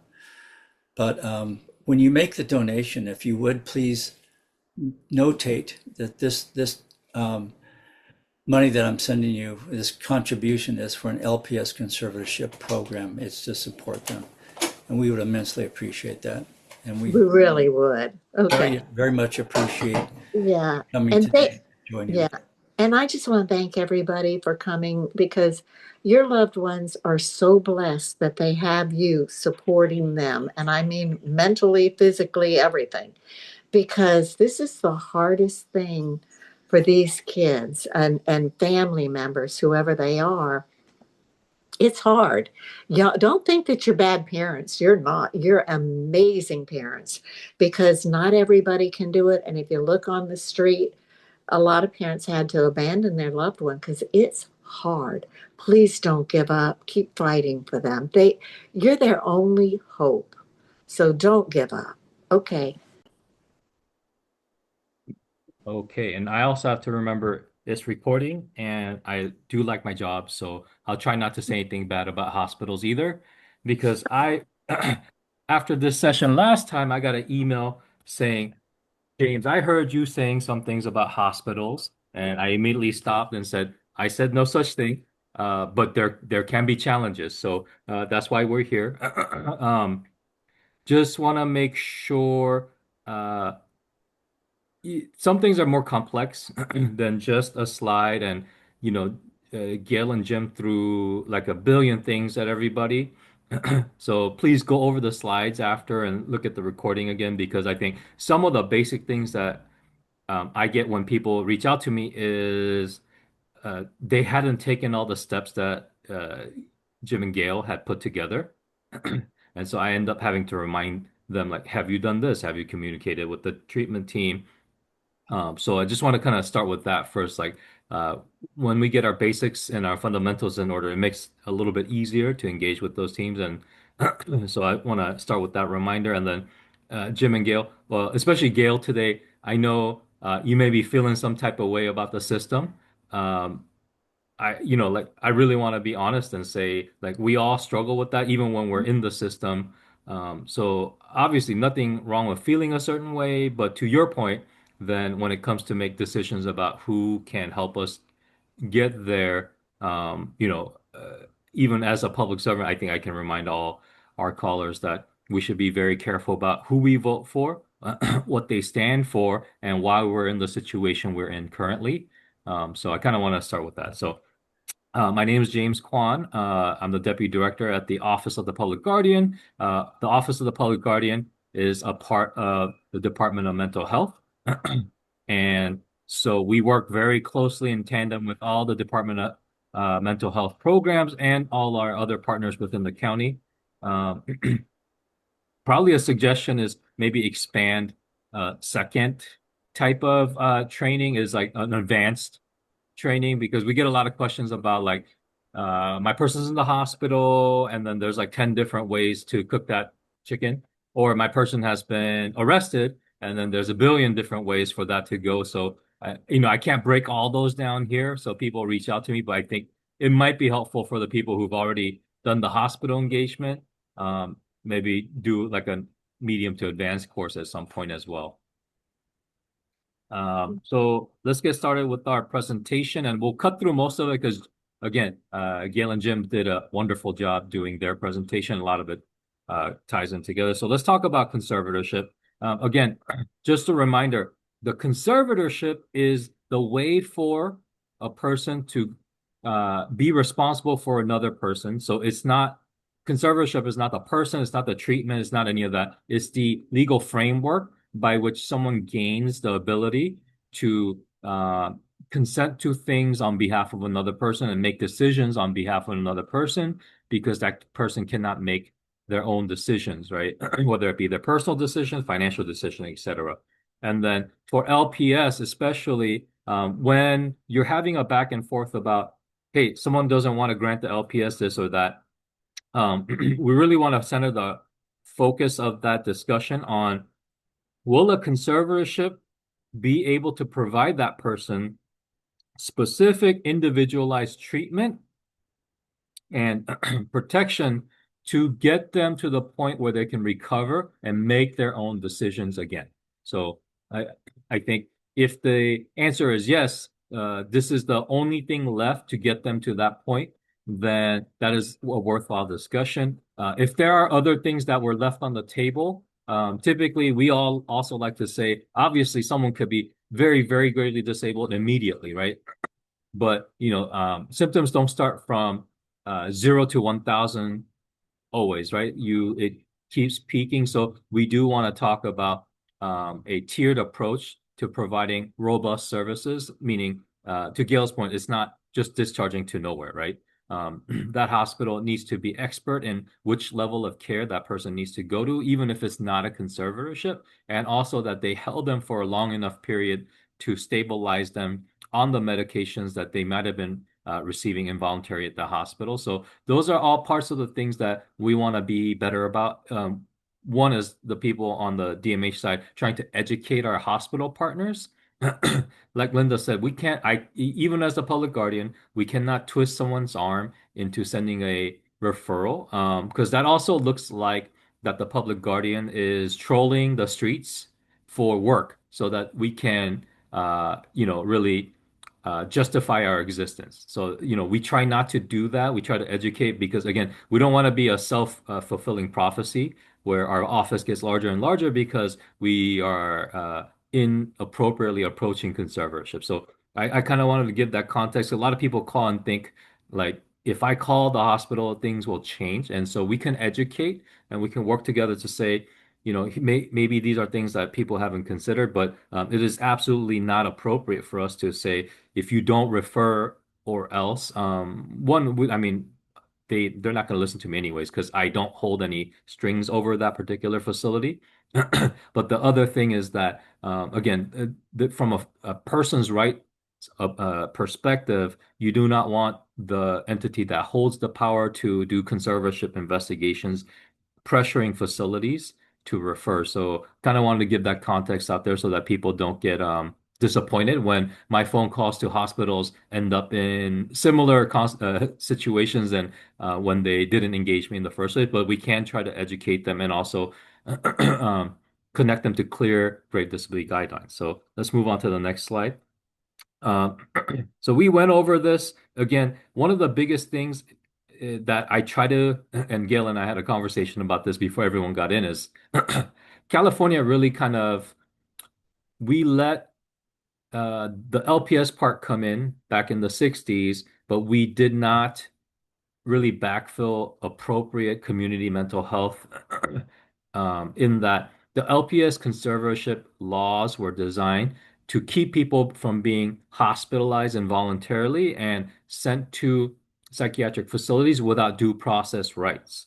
So again, I use this pretty frequently. I don't know how dated the reference is, but like in the early 1900s, California had a robust system of state hospitals, right? So state hospitals are great places in terms of like the robustness of treatment, but they were institutions where you can send somebody, a psychiatrist could say, oh, it seems like you're a bit neurotic. I'm going to send you to a psychiatric hospital. And that was done without a whole lot of due process. And they could just keep that person indefinitely in a hospital like that back in the day, without that person really being able to get out. And often those people were people who already had like, substandard rights at that time. A lot of women, housewives, could be some minors and obviously minorities as well. So the LPS conservatorship laws, the LPS Act really was designed in 1967 to end the endless and or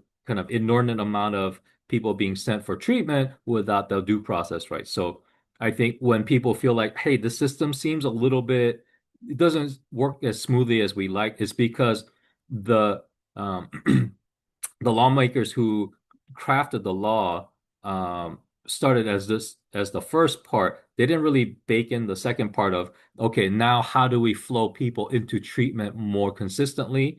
That came from a bunch of patchwork of modifying laws and things like AOT, Care Court, other things that try to get people into treatment more robustly. But we're recording, so I need to be careful. But I'm not sure we're quite there in terms of all the tools that exist to get people into treatment when they don't realize they're ill.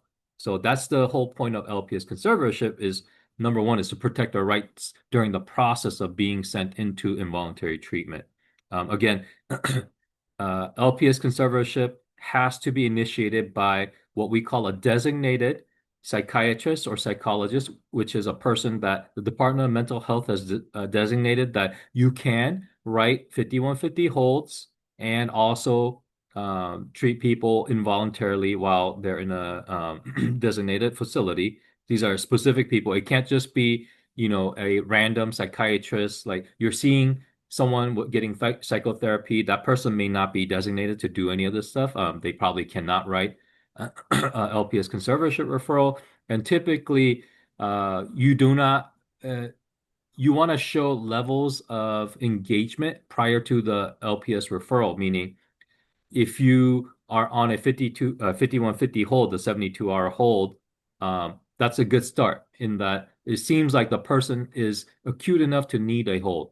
And then you get on the subsequent 14-day hold and the 30-day hold. And then there's actually a second 30-day hold that someone can be on in a hospital to ensure that they can stabilize before they're discharged, or they can refer to a conservatorship anywhere in that 14, well, any time in that process of the 3 days, 14 days, and the two 30-day holds.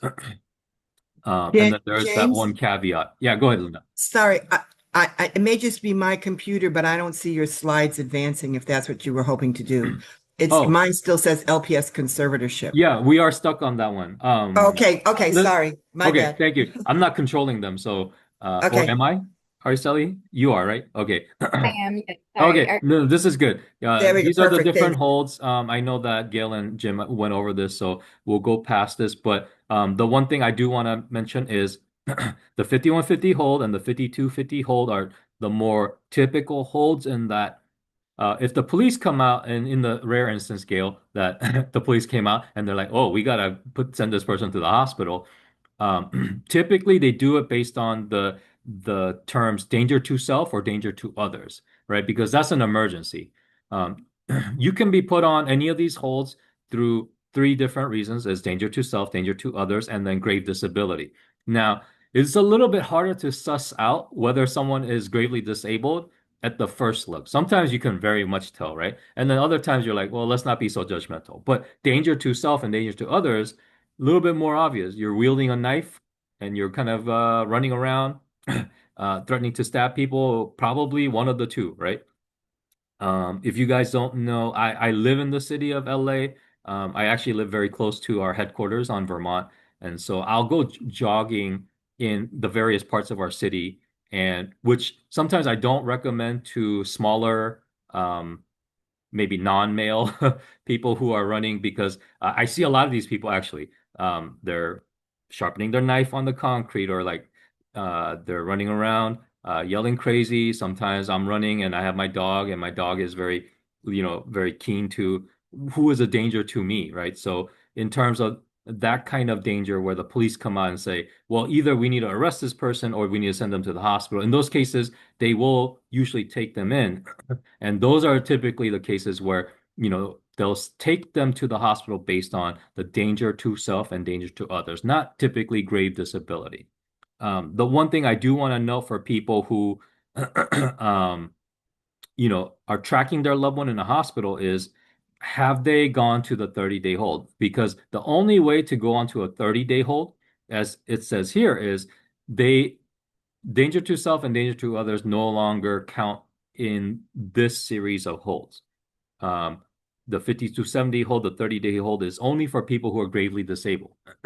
So I think that's always a good bet. If someone is put on a 30-day hold, then you can have a more productive conversation with the hospital about, well, it seems like they're gravely disabled, right? What are we doing about this? Do they need a long-term plan? Do they need a long-term conservatorship? Or do they need something else? So that's kind of the main part I wanted to differentiate is they can be held up to the 14-day hold. That's a total of 17 days for treatment without needing to be gravely disabled. But once they hit the 30-day hold, they have to be considered gravely disabled. And also at the 5270, they need to have another hearing as to whether that person meets the legal definition to be held for those 30 days. And so that's another tool in your pocket is it seems like they had a legal hearing. They have it at the hospital via, like a internet hearing, computer hearing, but they have that hearing and then they met some baseline guidance of being gravely disabled. So I do want to clarify that for all the listeners here. Let's move on. So again, there's two types of referrals we can get. We can get from the facilities, the hospitals, and then I think Gail mentioned the jail. So typically the jail actually won't refer directly to the public guardian because most of the people who are mentally ill in jail are already going through a mental health based competency process. And that'll be usually heard in Hollywood court. So typically what happens is if I'm out there committing a crime or, suspected of committing a crime, and then I get arrested, depending on my state, I may not be able to really help in my own defense. And if that's because of my mental health disorder, then the court will say, hey, this person cannot participate in their own defense. They're not competent to stand trial, and they will typically refer that case to the Hollywood courthouse from the criminal court. And at the Hollywood courthouse, they'll do, they'll ask for reports to see, hey, is this person really competent to stand trial or not?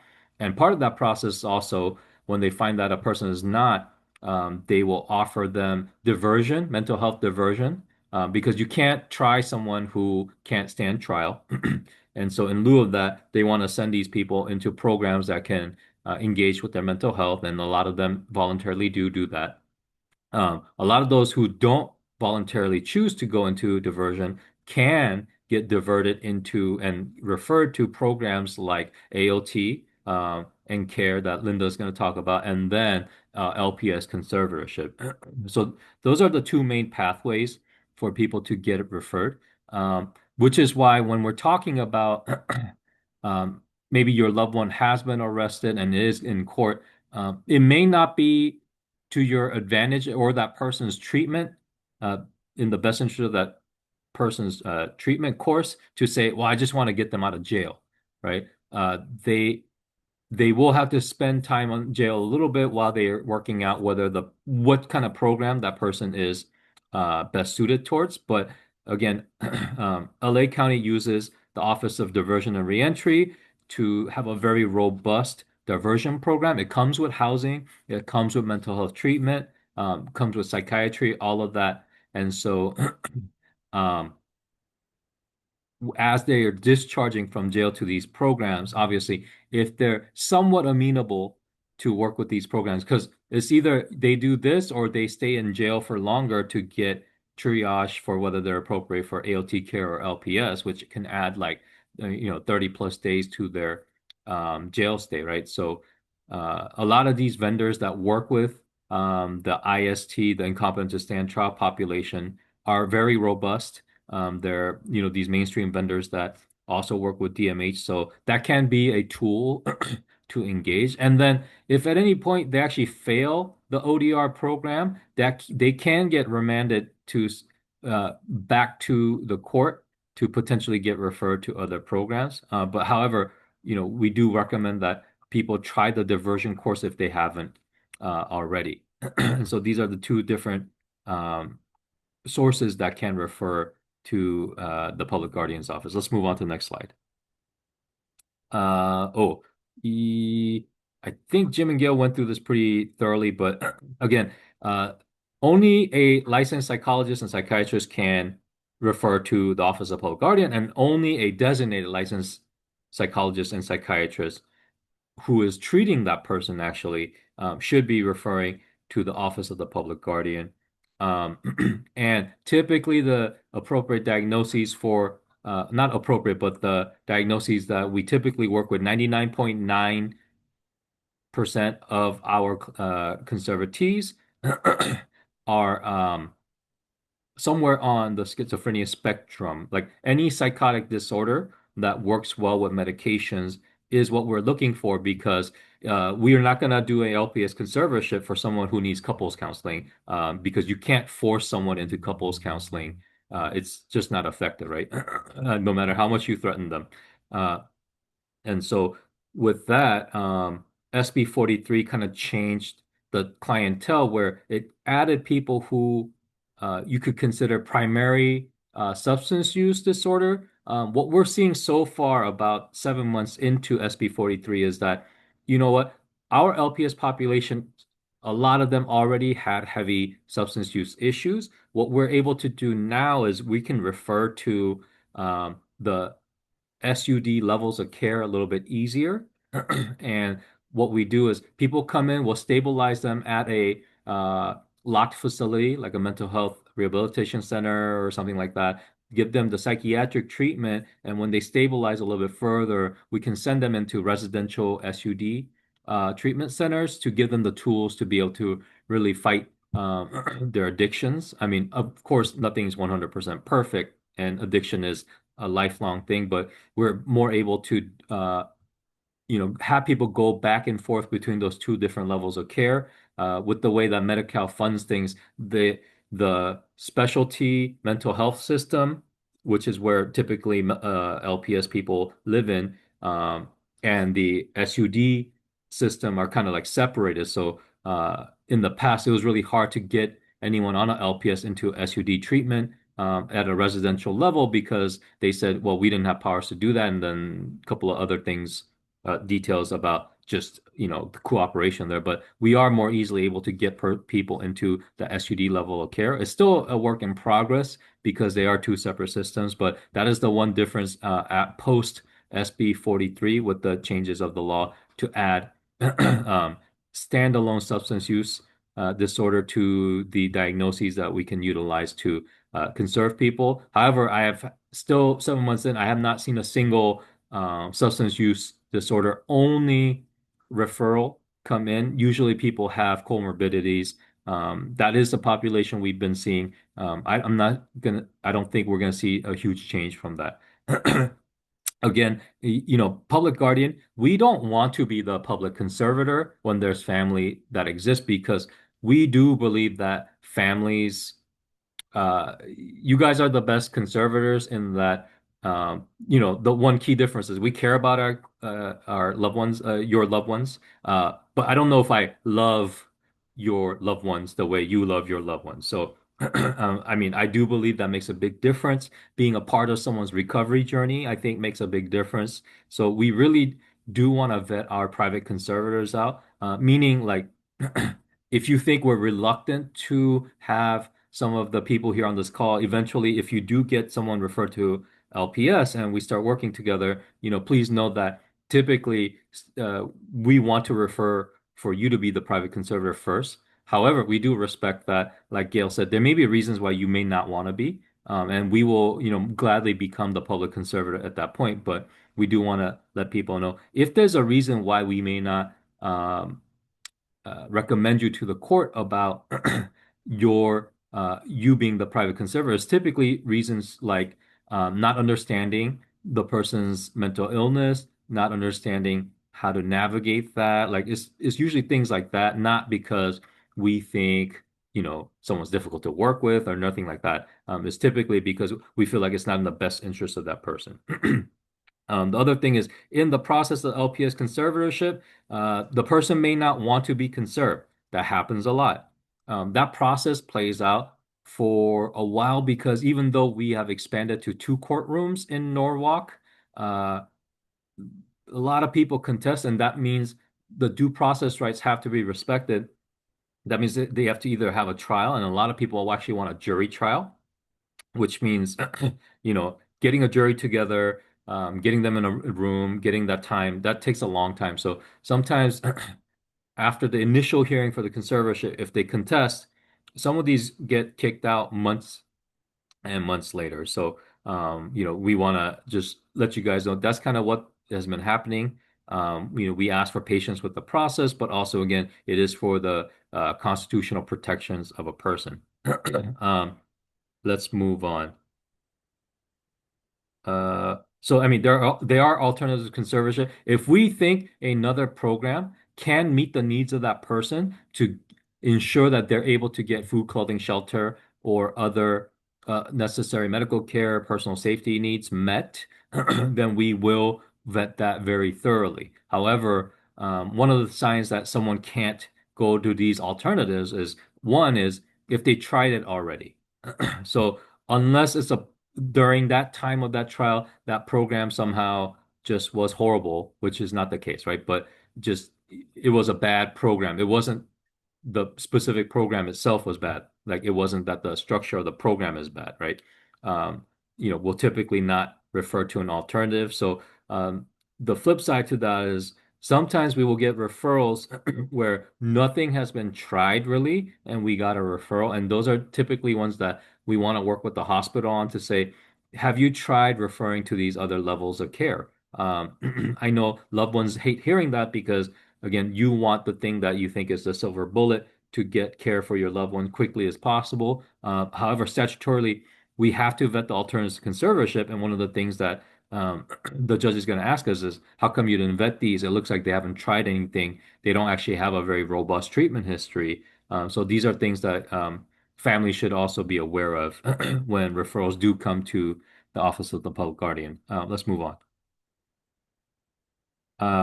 So I think this might be slightly outdated, but it's good enough. This is a flow chart of what happens when someone gets sent into a hospital. So we're not going to go piece by piece, but again, there are a lot of steps to getting people to an LPS conservatorship, but also there are a lot of tools before an LPS conservatorship. Again, up to 77 days of treatment are available. The hospital may not give it necessarily, but if someone is acute, there's a lot of ways to get plenty of treatment days. And then, of course, the person's due process rights, there's a lot of ways for them to get out of that if a hospital is being inappropriate with that treatment. Let's move on. So again, grave disability changed. Though again, the thing that I want to remind everyone is your person might have a mental health disorder, right? And your person might have trouble getting food, clothing, and shelter. But those things have to be proven in a court that it's causational. There has to be a causality. So my person is so sick that they think the food on their plate is poison and they will not eat it, but somehow they think their delusions make them think the food in the garbage is not poisoned. Or they think anyone that offers them food must be poisoning their food due to the delusions. That is a clear tie into someone who's not able to feed themselves because of their psychosis, right? So that's an easy causality. What I see a lot of times is also just people who may have lower functioning in the first place, and then they have a mental illness, and those are not necessarily things that tie together. So they may not be considered gravely disabled, even though they may not be able to provide for their food, clothing, and shelter. They might be instead developmentally delayed. They may have a neurocognitive disorder. None of those things work well with psychiatric meds typically in terms of improvement. And so that's a situation where LPS conservatorship may not be appropriate. I think one other thing to note is, and this is kind of hard to hear, but sometimes progress doesn't look exactly the way you think it should after someone hits that age of developing psychotic disorders. A lot of people, they're going to hit their mid-20s and then they start having these issues where, they disconnect with reality a little bit, which can be extremely, extremely upsetting, right? For that person and for the family. And I think part of the conservatorship process is sometimes it takes a while for the person to, really get past their psychosis or the delusions. But one of the other things that I kind of want to table set is that, we see a lot of stories, and we also see a lot of examples of where people were just brilliant, like go-getters before the disease happened, and then afterwards the recovery takes a little longer than families are comfortable with. So I do want to kind of put that out there that, we want to be patient with the person and with the process. And obviously, if there's something about titrating the meds better or like better treatment, that's totally different, right? Like we want to advocate for that. But families, one of the hardest things that I hear from families is that, they thought the meds would make them better right away. And I think that's a really hard thing for people to kind of grasp, is that recovery may take time, right? So we do want to, take the small wins and take joy in the small wins, and also, be patient also with the person during that process. Let's move on. So again, SB 43 started this year. As people get better educated about the changes in law, we may see more people that have substance use only diagnoses coming through. I will say to this group, almost we've gotten 3 almost substance use only referrals, but they were all meth related, and typically a longtime meth user will have psychosis and or other comorbidities that existed before even the meth use, where the meth use was used to self-medicate instead of using psychiatric meds, right? So we're not seeing a lot of, I haven't seen a single one where it's like opioid disorder. We've seen one that was like long-term alcoholism, one is, and 3 that were long-term meth use, but they all had other psychotic issues involved. I think what's making it easier is it's less likely for a hospital to release someone. I know this is hard to, it may sound ridiculous to some people who are working with hospitals, but it seems like some hospitals are more willing to engage with someone who it has a known substance use disorder, to say, oh, they just want drugs. We can't help them. They have been referring here and there, but they do have comorbidities. Typically, it could be like bipolar 1 or something, schizophrenia or something on the spectrum there, and a severe substance use disorder. Let's move on. So this is the change. I think, we'll skip this because we've done SB 43 several times, but please know that there's additional criteria other than food, clothing, and shelter. Necessary medical care is one of those, and then personal safety, which really is, if you think about it, I told you about the danger to self and danger to others aspect of the 5150 and the 5250 holds. Personal safety really is just danger to self in some ways. It is other things a little bit more complex, like you're unable to, you're like extra vulnerable. Let's say your loved one is on the street, they're extra vulnerable or extra gullible due to their mental health or substance use disorder, that their personal safety is at risk. That could be it. Again, there's a lot of like 1 billion different situations where these can come into play. But no matter what, you want to make sure you're able to create a causality between the inability to get the the basic needs met and then the disorder itself. Let's move on to the next slide. Again, this is just a handy way for you to suss that out. You can study this later. I won't quiz you, but it is very important to know the new definition so that you don't get the wool pulled over your eyes. Not that hospitals do that. Let me not get fired, but that some people may try to use the old definition to say why your person is not suitable for another hold or conservatorship referral. We want to make sure you guys are aware of that. Let's move on to the next slide. So this is probably something that you may not use in your daily life to see, how bad is my loved one's drug use, but severe SUD is defined as something very discrete and specific. And if you go on to the next slide, it's 6 out of these 11 criteria. So we won't go over all of these, but again, severe, which means that meets the standard for grave disability, is 6 out of this 11. One of the things I want you guys to know is How many of these really can be seen in a hospital setting once someone's been cleared of substances for about 2.5 weeks is something you may want to think about. Some of these, when you're forced to be dry, some of these are not evident at that moment. So I think that's where, when it comes to what Gail and Jim were talking about, the history of your loved one, I think you want to make sure use this slide to say, hey, they've been doing 9 out of 11 of these before they're admitted. Just because they go dry in the hospital doesn't mean they're not going to want to have, get drugs after they leave, right? So that's the point that you want to be able to make and have a discussion with the clinicians in the hospital when that happens. Let's move on to the next slide.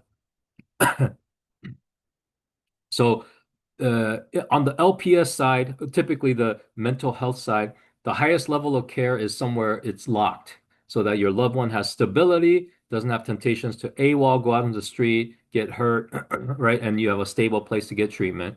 On the SUD only side, uh, that doesn't exist. There are no locked substance use treatment places. They are open. Obviously, there's probably a lot of robust reminders to say, hey, you don't want to walk out the door, but as you know, rehab is voluntary. Even a court order rehab is kind of voluntary. It's like go to rehab or go to jail, right?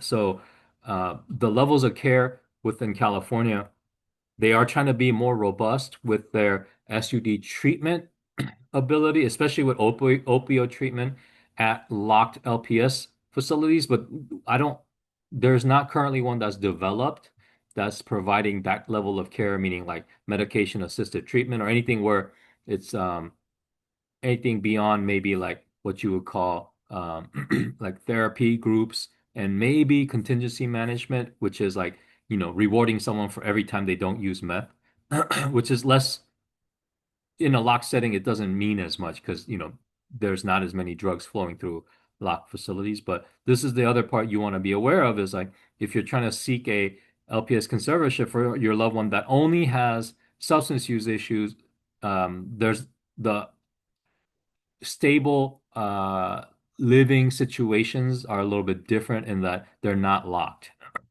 Let's move on to the next one. We'll skip these. There's a lot of examples. You guys look at these. These are some of the things that I think are helpful to you guys to make a case.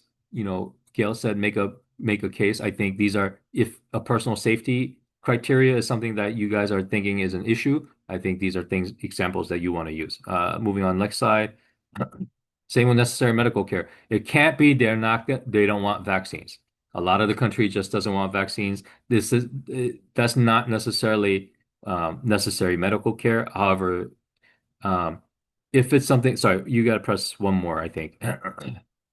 Yeah, it has to be severe enough to really risk the person's health in that it would likely result in serious bodily injury, which is like loss of life, loss of functionality to something important, an important organ, loss of limb, things like that, right? Let's move on to the next section. Okay, so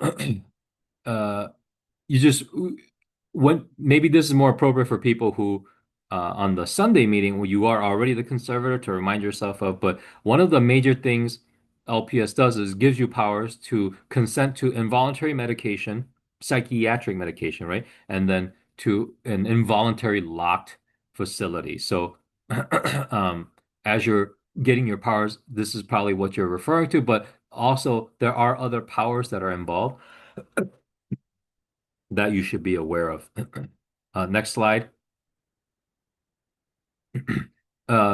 For the very small amount of people who may get the conservatorship of the state, typically, again, is to settle matters with the estate, whether there's a lot of funds, estate of like real property, things like that. If you know your person is just going to be on SSI, no need to ask for this, and the court will probably not grant it, and you just become the represented payee and then the conservator of the person. Next slide, please. Again, restrictions, I think they went over this, but you do want to look at this carefully to make sure you're not revoking the wrong things or not revoking the things that you should be. The court's pretty good about getting this done. And then in the beginning, again, the public guardian will be part of these powers. So you guys should be okay. But on subsequent reappointments, you'll need to be aware of this. Next. So you're appointed. So the main thing is there have been talks about, Gail mentioned attorneys. There is not an attorney out there that will get you an LPS conservatorship. I know we're recording, and I'm probably gonna get fired, but if an attorney is telling you they can get you an LPS conservatorship, they are a liar. You should probably report them to the bar, because the only person that can refer to the public guardian's office are those two entities that I mentioned, right? It's a licensed psychologist or psychiatrist, either through the court system under a criminal and competency matter or through a hospital, right? No one else can submit an LPS referral. And then the public guardian is the LPS conservatorship investigator for the county. No one else can say someone is appropriate for an LPS on the initial referral other than the public guardian. So there are no attorneys that can do that. And I saw that in the chat. Again, LPS conservatorship lasts for 1 year. I think Jim and Gail went over that, but again, you have to renew every year, meaning you have to repetition to be the conservator every year. It's a little bit easier on the repetition because they don't need to be in a hospital setting. But once you're appointed, you as the private conservator, again, Gail and Jim went over a lot. We probably actually need another meeting for that, just for getting through the continuum of care. But again, you're there to consent to the things that are suggested. You don't need to rubber stamp it. You can ask questions. You can do your own research. What I want to recommend heavily is sometimes we will appoint a private, and oftentimes this is due to cultural reasons. Like we Eastern culture people, sometimes it's hard for us, and I'd say just us because, but just anyone who like prescribes to more of like a village model of culture, right? It's hard to keep our loved ones in a locked setting, right? It can be seen as, something other than like you loving that person. And a lot of what I see, a lot of private conservators who are, like kind of Eastern culture minded is we will take that person out of the locked setting before they fully stabilize. And then our person will come home and then we cannot manage them. So the one thing I do want to make sure is like remaining involved in the care plan of your conservatee means working very closely with the facility to make sure that we're making the right treatment decisions for our conservatee. And really, with that recovery model is working with our conservatee and the treatment team. I know that sometimes the psychosis and delusions may color the decision making of our conservatees, and that's why they're on a conservatorship. But trying to keep your loved one involved in that process as much as it's practical is really recommended for robust recovery. Let's move on to the next slide. I think I'm over my time, so we'll again tomorrow's meeting is for people who already have a conservatorship and want to learn more about that. The Office of the Public Guardian, we have been challenged to get funding to staff our positions, right? But we are trying in the next year to get someone who does this, what I'm doing on a daily basis, meaning you guys can call in and get this kind of back and forth with someone within the public guardian's office, and that's their sole job, is to take people through the conservatorship process and educate people on conservatorship. So we are trying to do that, but you do need to renew every year. I think a lot of loved ones and family members have a hard time working with the current facility sometimes because maybe there's not a good relationship there. Maybe that facility is inundated with work and they can't really help you with the reappointment process. But whether it's a reappointment or it's a new referral, you still need a affidavit from a clinician, licensed psychologist or psychiatrist, stating that the person still remains gravely disabled clinically. So that's a part of the process where it's not just your own decision. You need to have evidence as to someone's grave disability, and that's provided by the clinicians. Let's move on to the next part. This is our office's contact info. I think my email is in the big chat. Again, until we find that position to work with you all, just email me. I will do my best to make time. Typically, it'll be after hours or on the weekends, but we can talk about your particular issue if it's regarding LPS conservatorship and challenges to LPS conservatorship. And Gail, probably I will amend my slides, but we might need a longer section on some of the intricacies of if people are only interested in LPS conservatorship and they know well about the other programs, we could probably talk about some other things in more detail. So that's all my time. Thank you. Everybody. Well, let's say again, good afternoon, everybody. It's a pleasure to be with you. Let me just say before we start that in terms of getting police to assist, in terms of having hospitals file with the public guardian for an investigation for conservatorship, you know, we get as frustrated as you all get. It is difficult for us as well. Both assisted outpatient and care do 5150 folks when they meet the criteria for danger to self, others, or grave disability, and we have the same kinds of difficulties. So I just want you to know that we're not always going to be able to solve it, but you're not alone in the frustration. And so Venus, who is the program manager over AOT, is enjoying a well-deserved vacation right now. And so I'm going to do her presentation for her. And so I was over AOT for 10 years until I became the chief of the south portion of LA County over Care Court. So next slide, please.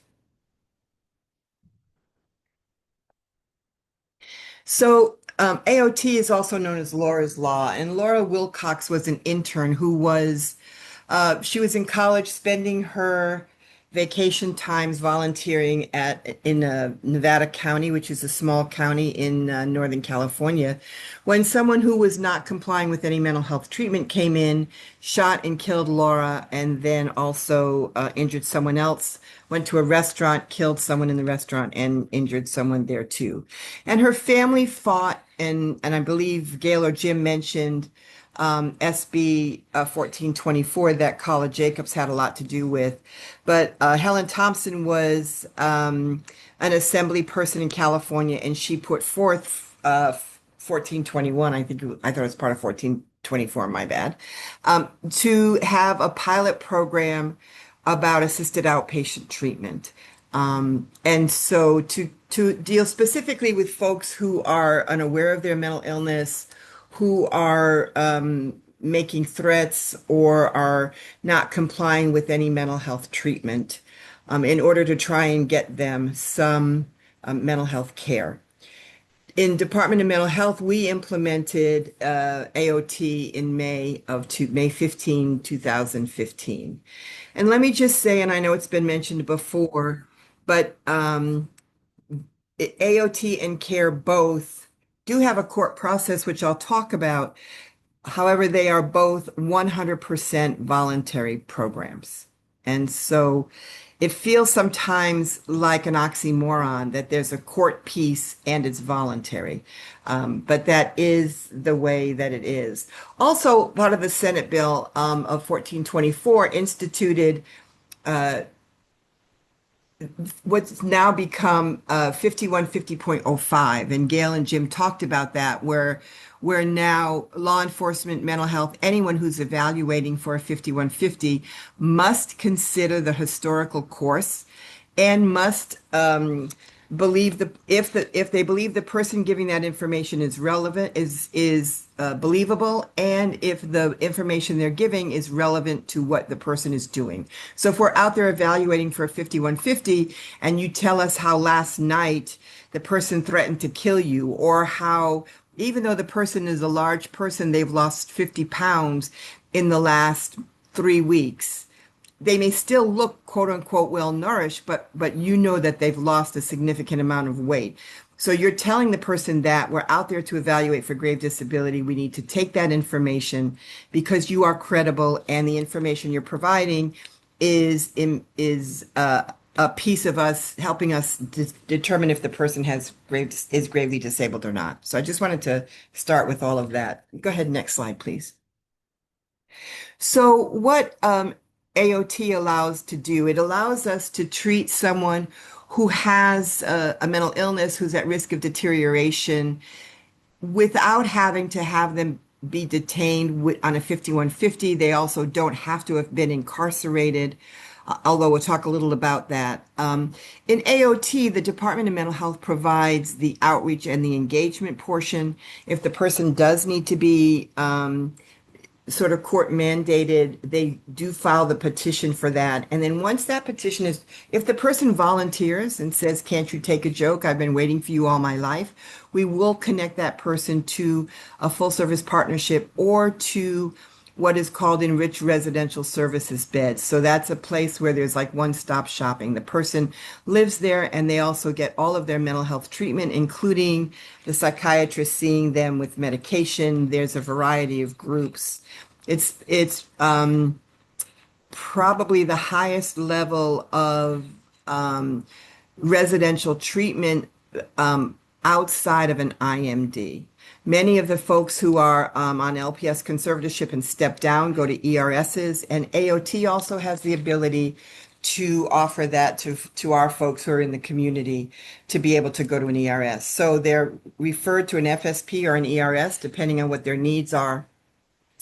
And those agencies continue the treatment with the DMH AOT portion providing oversight. Again, if the person does not voluntarily agree to treatment, we do petition in court. It is Norwalk Court, as Gail has mentioned. So Norwalk does LPS, AOT, and care. Next slide, please. So this is what we're going to cover today: the referral, the outreach and engagement, the petition, and the treatment. Next slide. So what happens is that you will provide a referral to the AOT program. We review the records. We contact the referring party to see what is going on with that person, and then we determine eligibility. And then once that's determined, we present that to a referral review committee. Every referral is presented to this committee. If an FSP or someone wants to disenroll that person, that also has to come through that committee before the full service partnership or ERS can discharge that person to a lower level of care. Once we've accepted, the referral committee is accepted, we provide outreach and engagement for a minimum of 30 days. And then if that isn't working, then we will petition the court. We have a regular trial, and we can talk about that in a minute. And we are represented by, DMH is represented by county council. The client is either represented by a public defender, or now our courts are using independent defense counsel attorneys, which are private attorneys who are on a panel who agree to represent our clients. They're under the umbrella of the public defender's office, but they're not public defenders, they're private attorneys who've volunteered to work with our AOT and care court clients. And the court order for AOT is for 6 months, and it is renewable for another 6 months. Next slide, please. So this is the eligibility criteria. This is who qualifies by law for AOT. So it's for adults only. So they must be 18 years or older. They must have a serious mental illness. Their clinical determination by history, they must have a few of these things. One, they're unlikely to survive safely in the community without supervision, or they are substantially deteriorating, or they're in need of AOT in order to prevent relapse or deterioration, which will likely result in a 5150, grave disability or danger or to harm self or others. The history of noncompliance is something that is objective and it is necessary, and this is where people sometimes have the most difficulty, right? So the person must have had 2 or more hospitalizations or forensic incarcerations in the last 36 months, which means that when they go to, we often have clients, and I know some of your loved ones, get arrested and they go to the local police station, and then the local police station releases them. That is not mental health treatment. Forensic mental health means that they are getting mental health treatment in jail. So for the purposes in LA County, that would be Twin Towers. Sometimes in Central Men's Jail or in Pritch's, they will be getting some mental health treatment. Almost always in Twin Towers, they're getting mental health treatment. And for women in CRDF, there's mental health sections in CRDF. So they're getting mental health treatment while they are in custody. The other, or they've had 2 or more 5150s, or voluntarily admitted to a hospital, because it's hospitalizations, it's not necessarily 5150s. And the reason it's 36 months is because statutorily, if the person's last hospitalization was in June of 2023, that hospitalization fell off in the end of June 2026. So it goes month by month, it's not calendar year. Or they've had 1 or more serious acts or threats to harm themselves or someone else. And so it can be a threat. The difficulty that we're having right now is that oftentimes, if the person does not want to be an AOT and we do have a petition, the witness will need to test the person that was threatened, or someone who observed it will need to testify in court as to the threat. So if your loved one threatened to kill you and does that repeatedly, they posture at you, they do other things that lead you to believe that they are seriously threatening your life, you may be asked to testify to that in that hearing, because without that testimony, if they do not have the hospitalizations or the mental health treatment in custody, then the only other objective criteria that we have is this threat. And so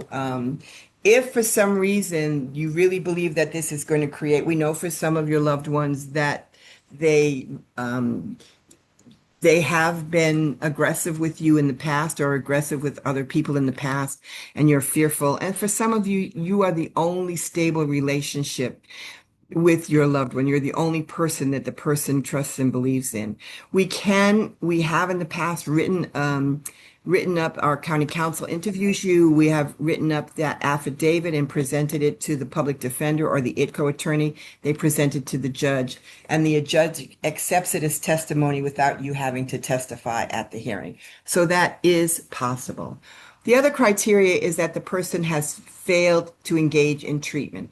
And unfortunately, that means any treatment. So if the person is seeing the case manager and they're talking to the case manager, they're not getting very far, but they are meeting with that case manager, talking to the case manager every day. Unfortunately, the way the law is written, they're not going to meet AOT criteria.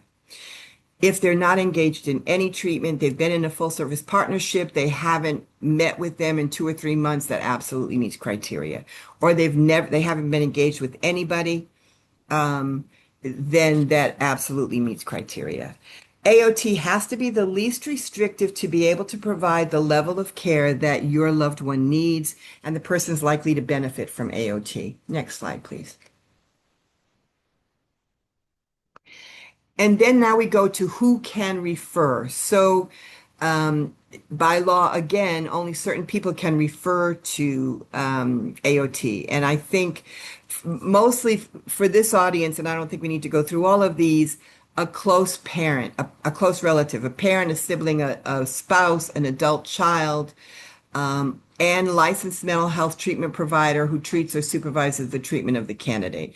So for you, So you, as the parent, the sibling, the adult child, the husband or wife of the person you are referring, you qualify to be able to refer to AOT. Next slide, please.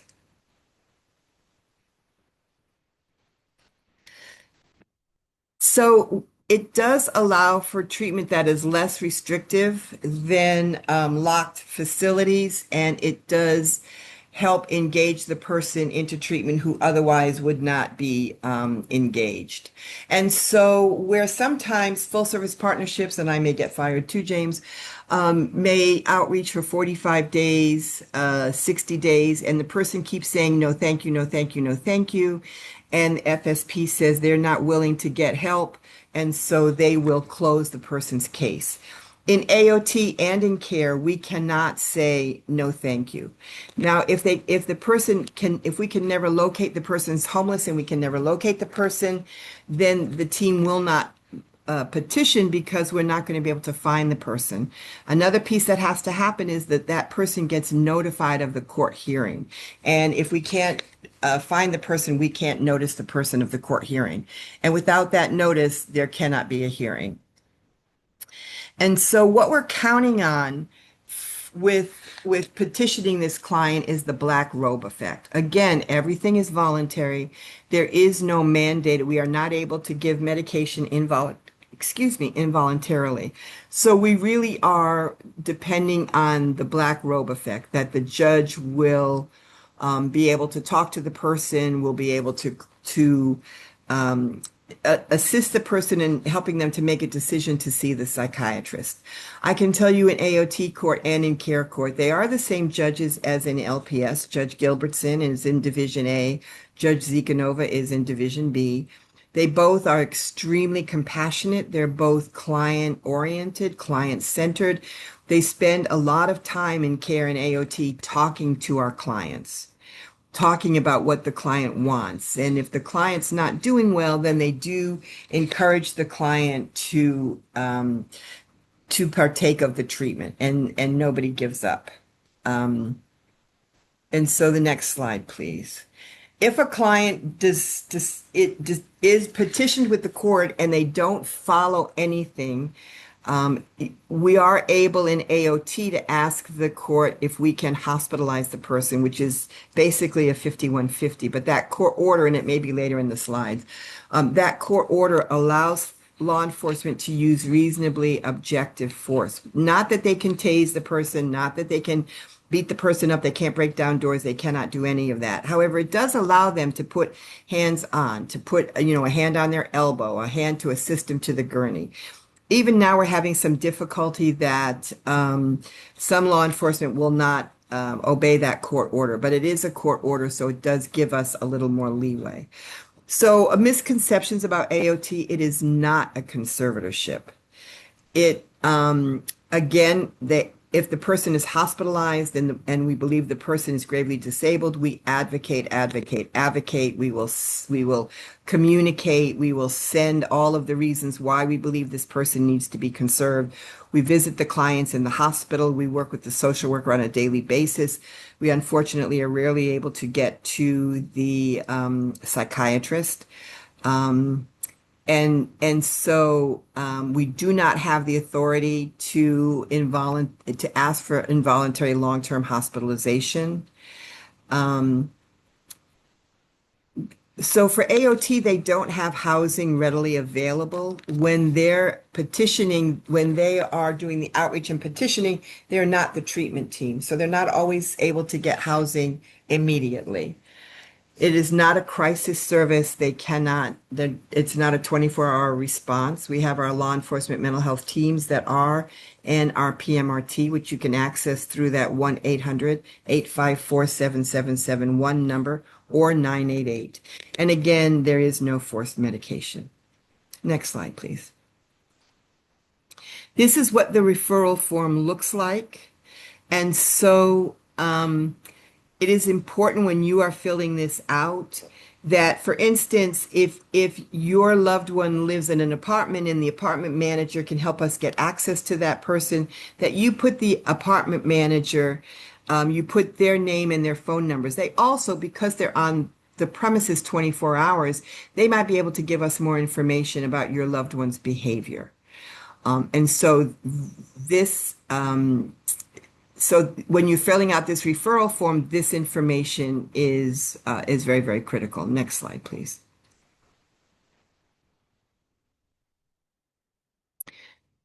Again, next slide. And so what we're hoping to do with AOT is that we collaborate with everybody that is involved. We do want your involvement. And so the caveat is, you know, and it's true for care as well, the caveat is that if your loved one says, I do not want you to communicate with AOT at all, do not communicate with that staff whatsoever. We cannot tell you what is going on with your love. We can't tell you, you know, Johnny's depressed, or we can't tell you what Johnny is talking to us about. We can, however, and this is critical for any mental health agency that you are working with, we can by law receive information from you. So when you're calling us saying, you know, I know that you can't tell me about Johnny, but let me tell you, Johnny's up all night. Johnny's out talking to the moon all night. Johnny hasn't eaten in 3 days. Johnny's up. He doesn't sleep in the nighttime. He's awake all night. And if he's not sleeping in the daytime as well, that's grave disability. If he's up all night but sleeps all day, that is a little different. But any information you have that you want to relate to the team, by law, the team must listen to. We may not be able to give you information without their consent, but we do want and need to hear from you about what is going on with your loved one. Next slide, please. So in the interest of time, there are success stories, but in the interest of time, you know, for any voluntary program, and it's true for AOT as well, for care as well, when it works, it really, really, really, really works. It is all baby steps. There's no, you know, if someone doesn't open the door for either program for 2 or 3 months, and all of a sudden they open the door a crack and say hello, for us, that's humongous success. And then maybe the next time they'll open the door a little more. And then maybe the next time they'll open it a little more. So we all look at baby steps in terms of what we consider success. And I know it can be extremely frustrating for you, but we are persistent. And so with that, this is the information for the AOT. And then Venus's email is at the bottom. And so I don't know if we want to go to Care Court now or go to.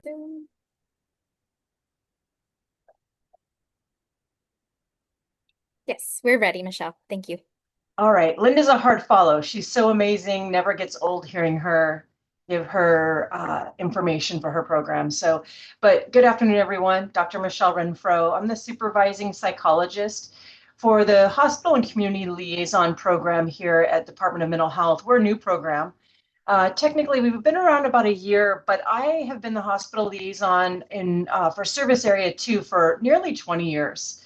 And so this program was developed over some work that was done in our service area, and now we have at least one hospital liaison per service area.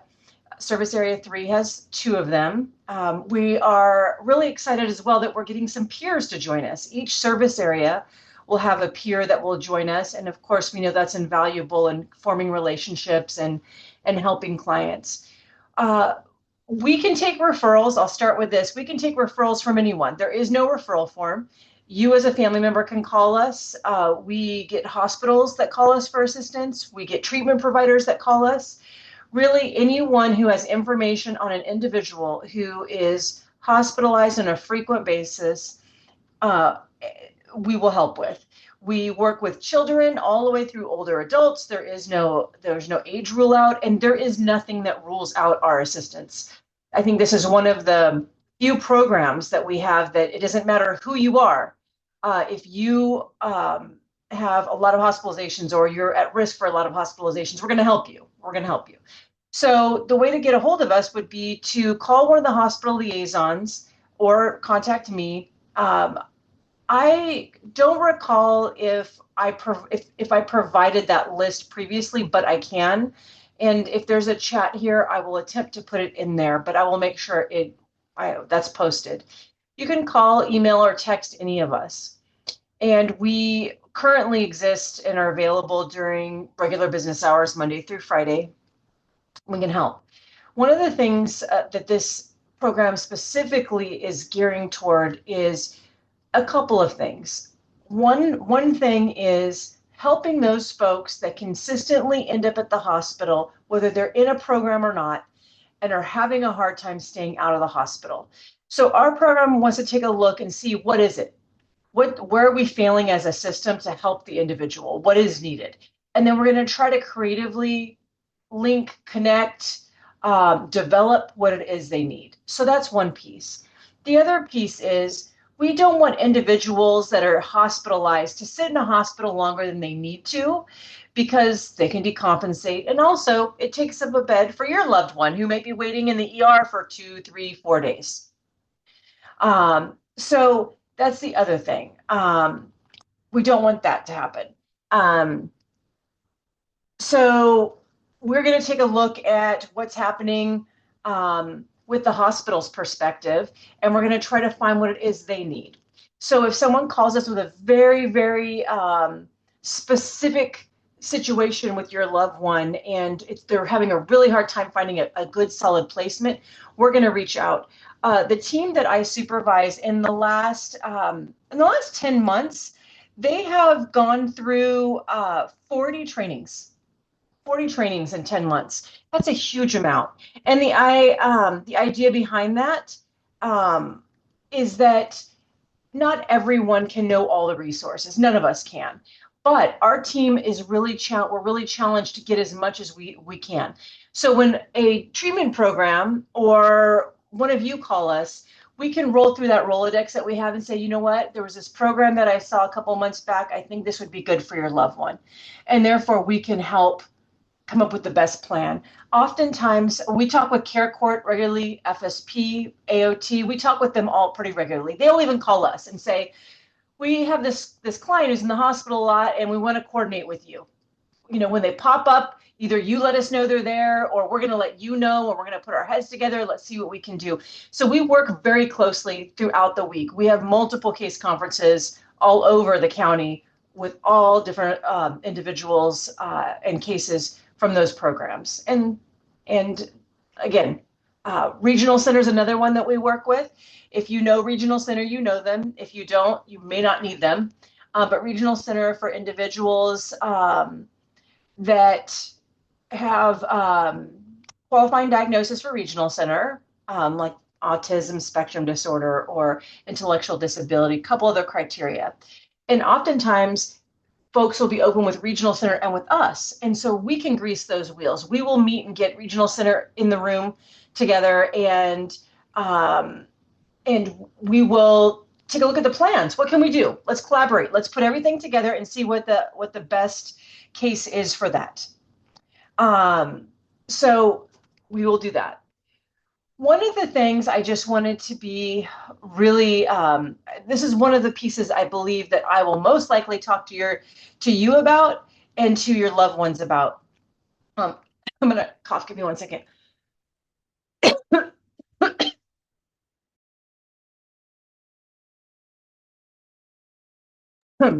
Pardon me. IMD and conservatorship. These are two big ones that feel kind of difficult to obtain if you're a family member. And those are the two that we will speak to family members about the most. So on that note, I will say this. We don't do conservatorships, and we are in charge of placement, but we are, for lack of a better phrase, kind of quality control-ish, right? So if your loved one is in the hospital and you think they need conservatorship or IMD, and the hospital's going, no, don't think so, no thank you, we're not going to do that, and you're thinking, this is horrible, this shouldn't be, they should do it, and you gave us a call, we can talk with you. The good news is now you have an advocate with us. The less impressive news is that sometimes we might tell you some things that you may not want to hear, which is there's your loved one is ill, but we see people on the continuum that are appropriate for IMD and conservatorship on a regular basis. It's our expertise.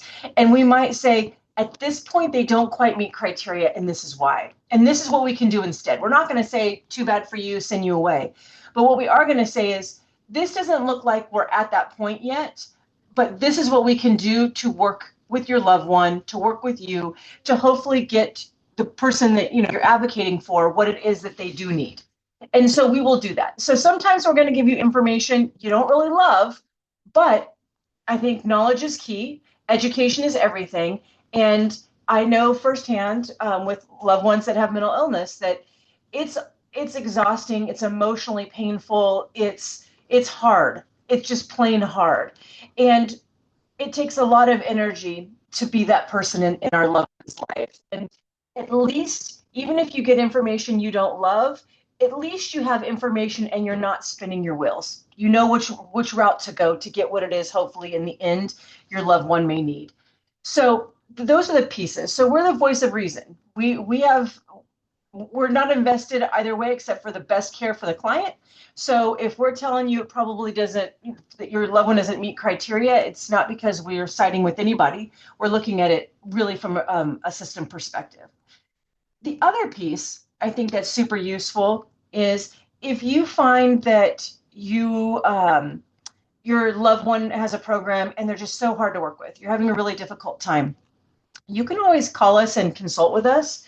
We can reach out to the program and see what's going on. If you feel like you're not getting phone calls back from hospitals or other programs, you can knock on our doors and we'll see what we can do to help. We're not the only ones that can do that, but we can do that. And in all of this, we look at the top 3% of hospitalized folks in the county, in the entire county, and we try to follow those folks. We may follow someone, we're a newer program, so it doesn't happen yet, but we could follow someone for 2 years and keep introducing new programs and new plans and changing the plans we made because those aren't working. And that might happen. We're not going to give up. So we'll keep people on our radar. And like Linda was saying, we may not be able to tell you what's going on if your loved one hasn't provided a release of information, but we can always, just like Linda said, we can take information and we will follow through. And we can flag them in charts. And so if they pop up places, there's a reminder or a notification that will be sent to our program saying, hey, you were following Johnny Smith. Johnny Smith is over at BHC Alhambra. So we know, we need to reach out and follow up and see what's going on there and see what the discharge plan is. So we really will take folks in. We're not a true program in the sense of we're not going to work with your son or your daughter, your husband, your wife, or your loved one. We're not going to work directly with them all the time. We're not showing up at their house. We're not doing therapy with them. We're not even really doing case management with them. We're looking at their case, and then we're letting those folks that will treat them know this is what we believe to be the best case for this person, and we'll collaborate with whatever treatment program we feel is the best for them, or whatever's existing, if there's already one existing, and we'll collaborate with them and say, in our expertise, this is what we think would be useful. Let us know how we can help, and we'll work with them. So we're not the true direct treatment provider, as it were. We are those folks that will advocate and look systemically on what's going on and try to improve things systemically for your loved one. Our program also does court-ordered evaluations for conservatorship. So there are times where your loved one might end up in court, and then the judge says, "I don't know if they meet criteria or not. Let's have them evaluated." So our program will do some of those. We can't ask to do them. You can't come to us and say, "Can you evaluate my person?" That's not how that works. The court will have us do that. So I only say that because we're very intimately knowledgeable of what the criteria is and who meets that criteria if you come to us for a consultation on that. I said a lot, and I think those are the basics. We are the folks that will provide information and look at the system and help the system really gather around and provide your loved one the most that we can provide them with what we have to offer, and we can answer questions for you. So with that being said, I think I covered it all. There may be something I left out, and my apologies, but I think that's basically it. I don't know if we're doing questions now. I don't know, James, maybe if you had something else maybe I missed, you want to add to that? Well, yeah, because I wanted to prefer. Well, first of all, thank you for joining us. You know how much of a fan I am of your program as well, and in talking to hospitals, and also I'm not good at it. When loved ones call me or people call me about the loved one, and I try to do it. I usually end up referring them to your program, and so this is what I want to make sure. Gail and Jim, our hosts, and then all our NAMI family are just kind of aware of is sometimes it is an education issue with our facilities. I know, Gail, you had some opinions, which I don't disagree with, but sometimes we do want to start with education because that could be a barrier. And so when it comes to one is, you know, is a discharge really appropriate at this time? Things like, should they really be discharging back to the same place they came from, but they've been hospitalized twice already from that same place? I think these are all types of questions that, when families have it, we want them to have kind of, look to DMH as a resource to um, interact with our hospital partners. I know, and we're still recording, right? Uh, okay, I'm gonna get fired. Anyways, I have gotten Still feedback recording. from. Okay, well, hopefully NAMI will have a position for me. But we have gotten feedback from families where hospitals have outright said we don't do LPS conservatorship, and obviously it's not the hospital saying that, but it's like some people in the hospital are just not aware of the process, and I think that's where Dr. Renfrow's team has been really like pivotal for us when we're getting these when we're getting this family feedback to really say, hey, can you go out there and really educate the family, or I mean, sorry, the facility on this? And also, they have been really pivotal in interacting with family. I don't know if like even in the last 3 months we've talked like on like 10, 15 different cases just from my end, right? So I think the hospital liaison team, as you continue to build it out, has been amazing for us. And again, I think the other part is really it's not always going to be conservatorship at that moment in every single case. And I think that's where also hospitals need a lot of support in is like maybe your loved one could go to these other programs like Linda talked about ERS, but also maybe they're still a bit acute, but the hospital wants to discharge. Maybe they can go to like crisis residential. There's so many options, right, to engage our population. So I think that's where if you have those questions where you're like, I don't know if this hospital has it all together when it comes to like discharge planning, levels of care, because it's not just saying like on top of, hey, the hospital needs to keep them further and treat them further. Maybe the hospital needs options on what are the next steps besides just discharging them back, which again, that's the definition of insanity, right? You keep trying the same thing over and over again. You think it's going to work.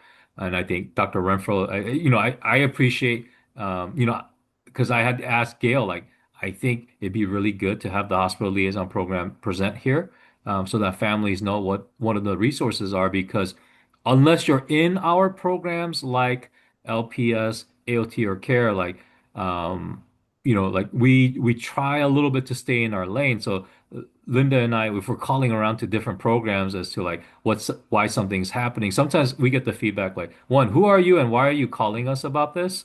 Are they a conservatee? No. And then you have the difficult conversation like, well, we're from DMH. We really want to help. Like, we don't know what bucket this fits into. So I think that's kind of, that catch-all for anyone whose loved one is hospitalized and you kind of need some like clinical assistance of like what is the next step. I think the hospital liaison program is a great program for you to all reach out to, as well as Linda and myself. But there's that additional resource. So that's kind of why I'm happy that the program came in. And sorry, Gail, we don't have any more presentations, right?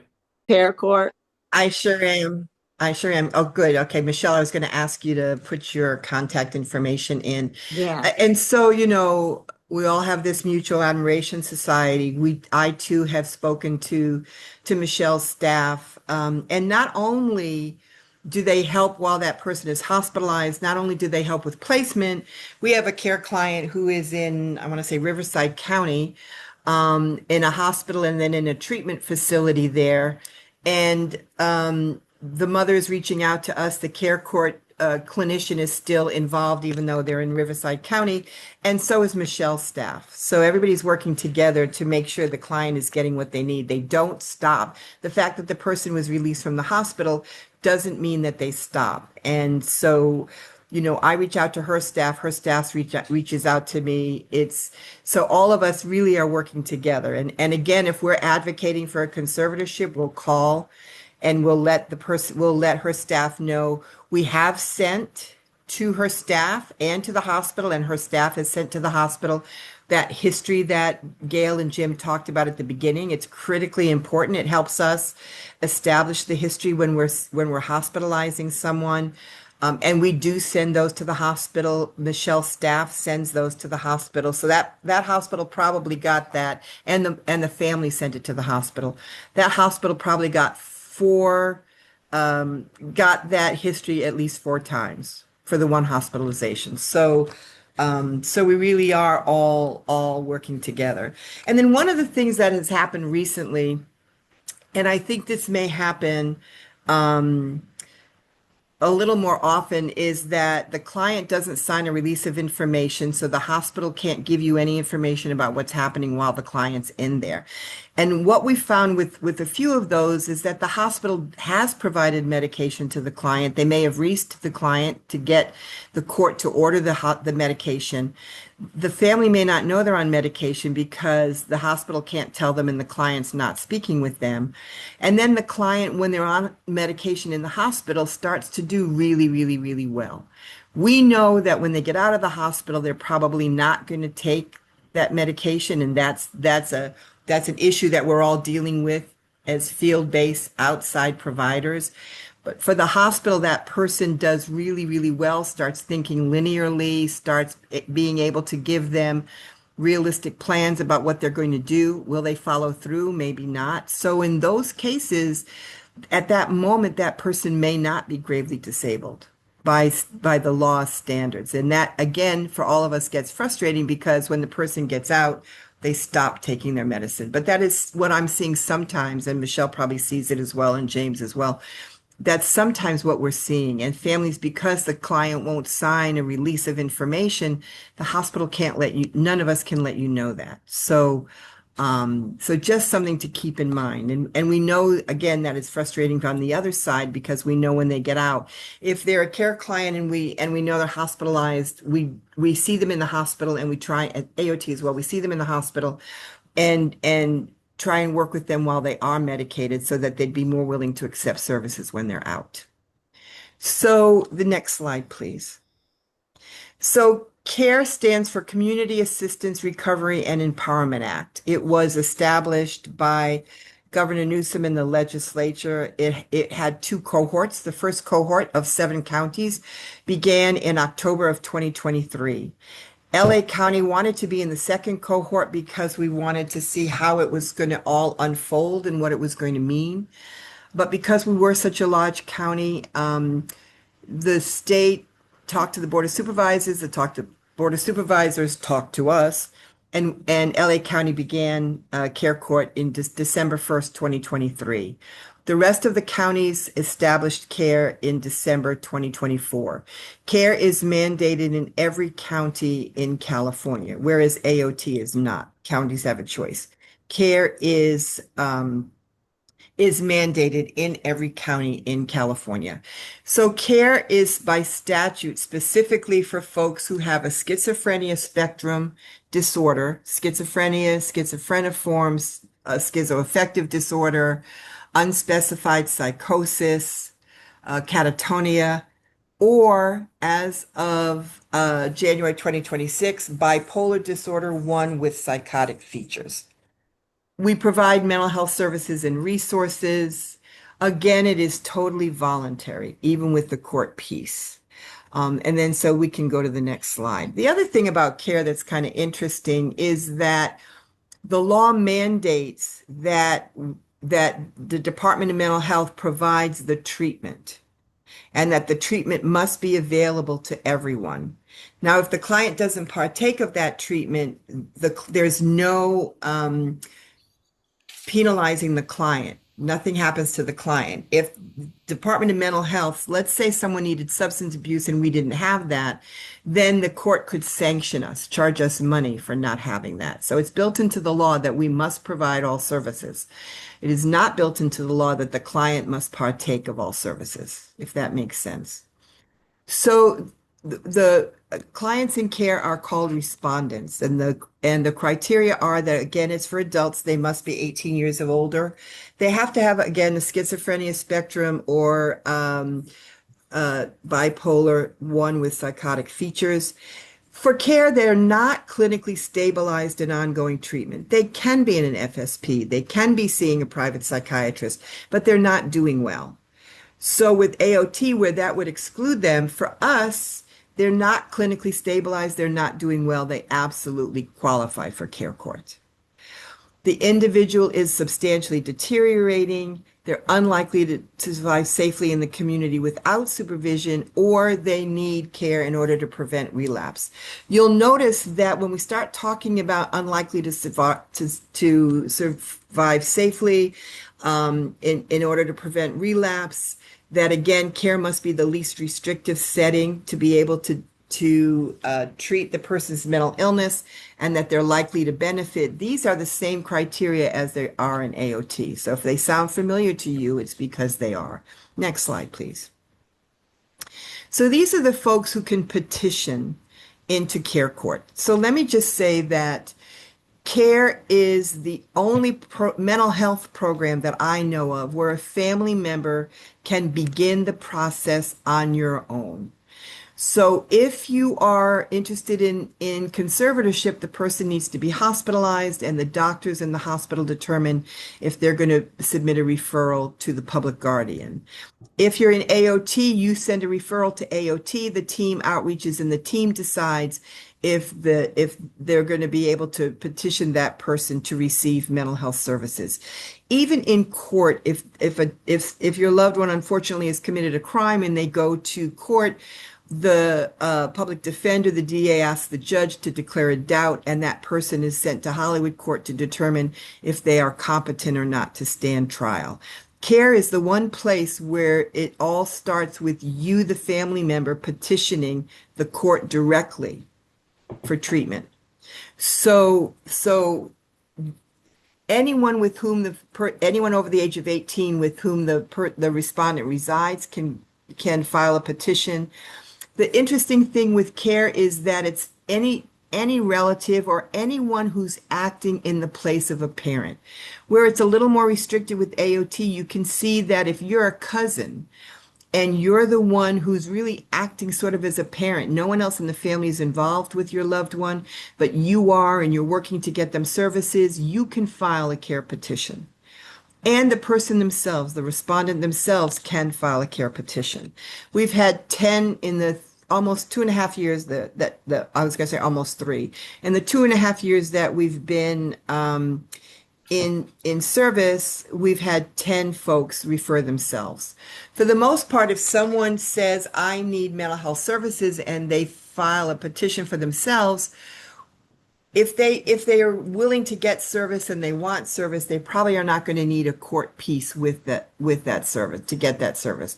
So we'll work with that person and refer them to a full service partnership or a suitable program where they can go ahead and get the help they need without any kind of a court process. I believe you're going to get these slides. You'll see that peace officers, firefighters, paramedics, mobile crisis teams are other folks who can refer, directors of hospitals, and we get referrals from LPS designated hospitals as well as the social workers in medical emergency rooms. A licensed behavioral health professional can also refer. Folks from board and care homes can refer. So we in DMH, we do refer. We get referrals internally. We will vet those referrals and we will file the petitions. We work with the public guardian and folks who are stepping down from conservatorship. We go out and we work with that client, and we will file, the care team will file the petition for for that client to be petitioned into care. So while we have a referral process for our internal collaborators or other internal entities, really everything about care itself starts with a petition. So for some of the folks, like a public guardian step down, someone stepping off conservatorship, it gives an umbrella. It gives them, they have the same judges that they had for conservatorship, and it gives them an ability to sort of transition rather than coming from conservatorship with no oversight and just sort of either being on their own.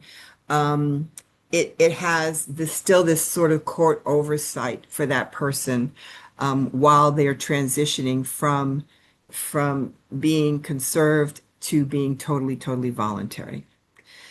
The other thing about care is that in the CARE Act, the legislature, in their wisdom, wrote that anything and I'll get into it a second about the treatment plan. Once the treatment plan is signed off by the judge, that private insurance, commercial insurance, must pay for the services that the judge has ordered. Traditionally, full service partnerships and other services, outpatient services that the Department of Mental Health provides, traditionally, private insurance does not pay for at all, or they pay a small amount for. Most of the Department of Mental Health services are paid for by Medi-Cal. And we have a great deal of difficulty, except for crisis services, our emergency services, when we go out to evaluate someone for a 5150, all the other services are generally denied by private insurance. With care, any service the judge signs off on is to be paid for by the private insurance. So that has helped us a lot and has helped us be able to serve more folks in the Department of Mental Health. Next slide, please.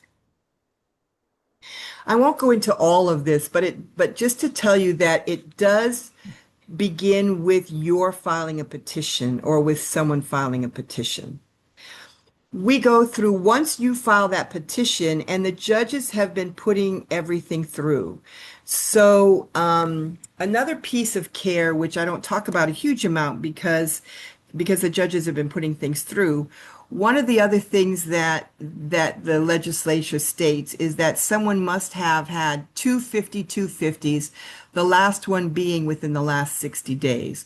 Often when you're filing that petition, you may not know the last time if the person's been on 250s. So a person may have been in the hospital for 8 days. After the first 72 hours, maybe they signed in voluntarily, right? So you may not know if that was actually, they were ordered to stay in the hospital by that 5250, or if they voluntarily stayed in the hospital. The judges are putting this through even without that. If you know, based on what you've been, based on the history that you've established that Gail was talking about earlier, if you have hospitalization dates, put them in that petition. If you don't have the hospitalization dates, don't worry about it. The other piece that is required is what is called, is a affidavit from someone who has, a mental health professional who has either evaluated, has treated your loved one, or has attempted to treat your loved one. Again, many of the folks that are being petitioned into care haven't seen a therapist in years, right? Don't worry about that so much either, because the judges are putting your petitions through without if you don't have that information, you don't have the hospitalizations, you don't have, you can put the last time they saw a therapist, but you don't have that other petition, which I'll talk about in a second. Don't worry about it. Because right now, the most important thing is that you're filling out the petition and you're putting who you are, what you believed your loved one was diagnosed with, and it has to be either schizophrenia spectrum or bipolar with psychotic features. So it can be unspecified psychosis. They're hearing voices, they have delusions, they aren't able to think clearly. You put all of those symptoms and behaviors in that petition, and the judge will review that. They send it to us, and then the care team goes out and begins outreaching to your loved one. And at that point, we need to submit a report to the court that says, yes, we agree this person does meet criteria. If for some reason we don't feel it meets criteria, we have to substantiate why. So if someone has not been diagnosed, maybe their behavior is from a traumatic brain injury, then that won't qualify for care. Maybe someone has serious substance abuse only, that won't qualify for care. It has to have a psychiatric diagnosis. Now then, do we have folks who are addicted to substances in addition to their mental illness? Absolutely. Probably about 80% of our respondents have a co-occurring substance abuse. It just can't be the primary diagnosis. And so once we've gone out and we start outreaching to your loved one, and we do that report back to the court, then we have what's called an initial hearing. The petitioner must appear at that initial hearing. We have virtual appearances, Court Connect, so that you can come on virtually. At that time, the judge dismisses you as the petitioner and appoints Department of Mental Health as the petitioner. You will be notified of every hearing subsequent to that, unless for some reason the court feels like it's detrimental to your loved one. Now, in the past, the loved one could say, I don't want my mother on this to know about any of my hearings, and the judge would say, okay, we're not going to serve notice anymore to mom. The law changed, and now there has to be a valid reason why they feel like notifying you would be detrimental to the client. So the bar is a little higher about why we might not be able to serve and notice you. The other thing that is unique about care is that, written into the statute, is that the respondent is able to have a supporter, someone who is with them throughout the whole process. That supporter is involved as much as the respondent wants them to be involved. So interestingly enough, oftentimes once you, mom or dad, are the petitioner, and at the initial hearing the judge says, Mom, you're not the petitioner anymore, the Department of Mental Health is, then they'll ask your son or daughter, you're able to have someone to help you through the process. Would you like your mom to be your supporter? Oftentimes the client said yes, and mom would be supporter. And that supporter is signed off by the judge. It really has a role. And as that supporter, you can be as involved as the client wants you to be. So you can be involved in helping the client formulate a treatment plan. You can be involved in all of the hearings. You could even be involved in therapy if the client wanted that. Usually, we like the therapy to be confidential so the client can talk about everything that's really bothering and happening with them. However, if they want the supporter involved, the supporter can be involved. And so then we develop a treatment plan with the client. We do that in association with the client. What does the client want? We try always to include medication, therapy, case management. Even though the client may not be willing to take medication to begin with, we do ask them if it's okay. We at least list that. If they say no, then we put no. If they need benefits establishment, they don't have Medi-Cal, they don't have SSI, we will put that as a goal. If they need substance abuse treatment, we will put that as a goal. Whatever they want, we will put as a goal. And I know sometimes when we're outreaching and we're talking to your loved one about your loved one wants to go to school, and we're talking about how they can go to school and about education, and you're looking at us like, wait a minute, why are you talking to them about that? They won't even get out of bed.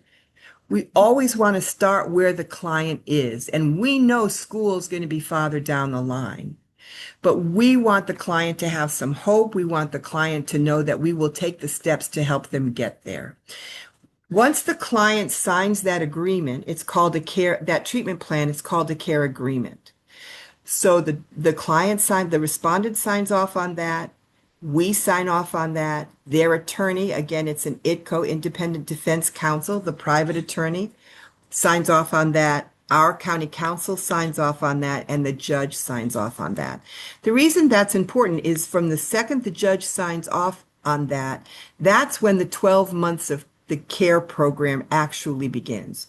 So we might be outreaching to your loved one for 3 months, 4 months, 5 months, 6 months before they ever agree, before they'll ever see us enough to even establish that treatment plan.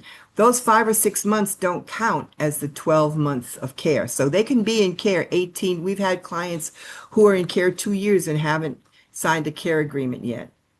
Judges are very reluctant to dismiss the case. We continue to outreach. We continue to do everything that we can.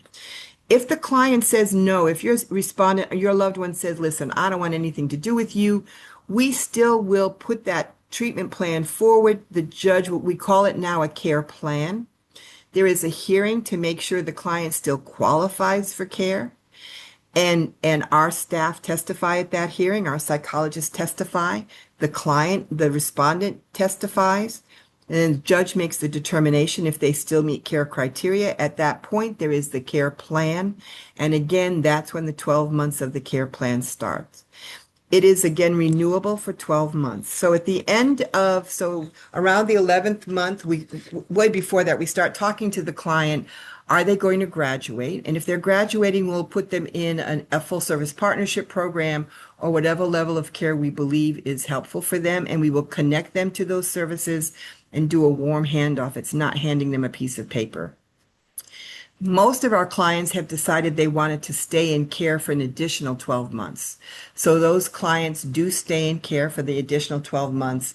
And then there's a subset of clients right now, it's I think 3 or 4 that we felt didn't meet their goals and that we wanted to have continued into the Care Court program. So they can either voluntarily stay for an additional 12 months. We will ask that they stay for 12 months, or they will graduate and step down into a less restrictive program. And when they step down, when they graduate, there is a graduation. The judge comes off the bench. We give them gift cards. We have a big celebration. We bring donuts, coffee, whatever the client wants. Everybody takes pictures. In one of the courtrooms, there's big balloons that say congrats along the back of the wall.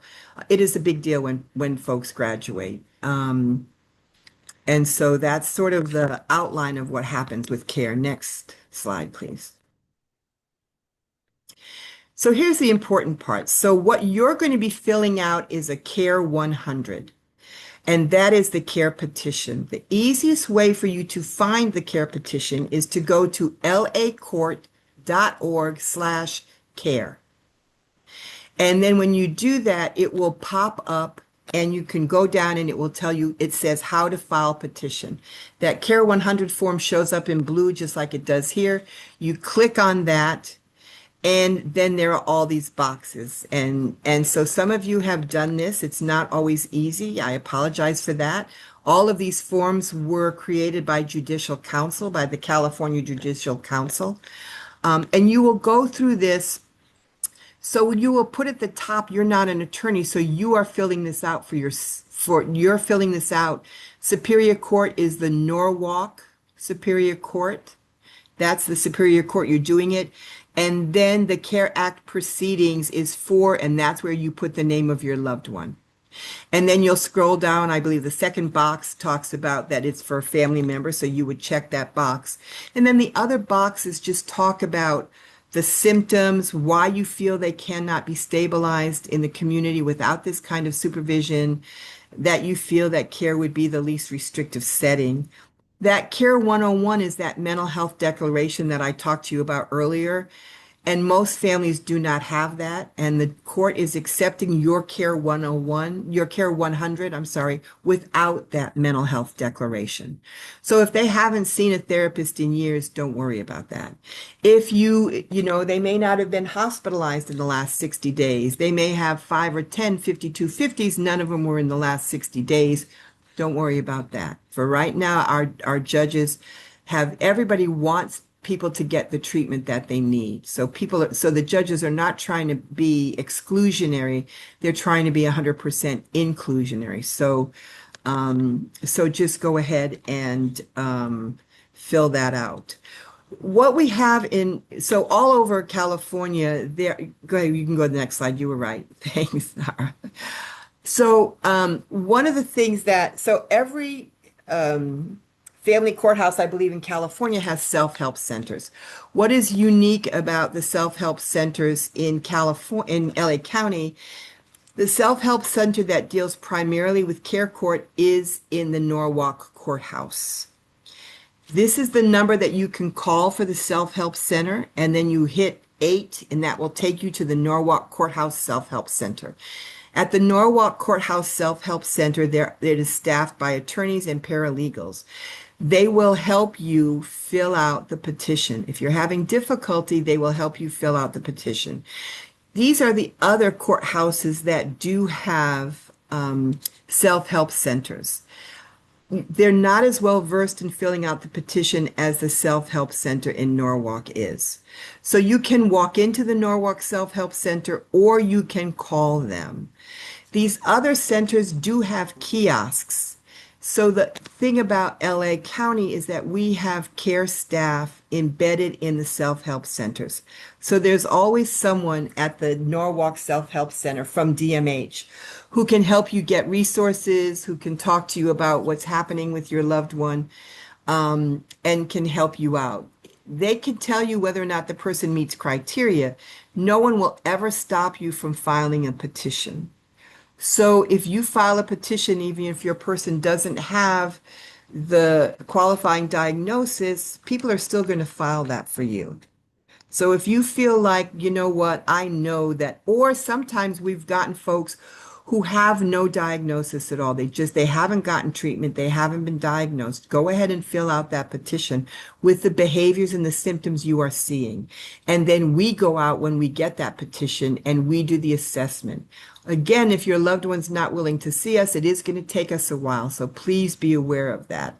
And those court hearings may get continued while we continue to try and engage your family member to be able to get the information we need. If we start seeing your family member and they need housing immediately, we don't wait until that initial hearing. We will house the person. If the person will accept a substance use program, we will provide that even before we've had our first court hearing. Our staff is made up of psychiatrists, so we do have psychiatrists on staff, and we do have nurses. We have supervising psychologists. We have clinicians, psychologists, social workers, marriage and family therapists. We have substance abuse counselors, and we have community health workers who most often have lived experience. We also have some NAMI peers who have volunteered to help be supporters for those respondents who don't want a family member to be a supporter, but they would like a supporter. So the respondent can choose who they want. Now, if they're choosing their drug dealer, the judge is going to vet that. They're not going to allow that person to be the supporter. So now we are working with NAMI and getting some volunteer peer supporters. They're becoming they're called WOW workers in the Department of Mental Health. They do go through the training. They do get a stipend for assisting our clients. And so we are looking to broaden that collaboration. It's working out well. We are looking to collaborate and broaden that so that we can have more of our respondents who do have a peer to be able to be alongside them for their court hearings, for whatever they need. So we do have people with lived experience on our teams. They tend to be more the case managers. They're not able to get as involved on an everyday basis as a peer supporter could be. Our clients can appear, our respondents can appear via Court Connect. They can appear virtually. If our respondents want to come into court in person, it is our responsibility to help get them there. If they want to appear on Court Connect, our staff go out and connect them with our laptops. So we have court every Tuesday and Thursday mornings.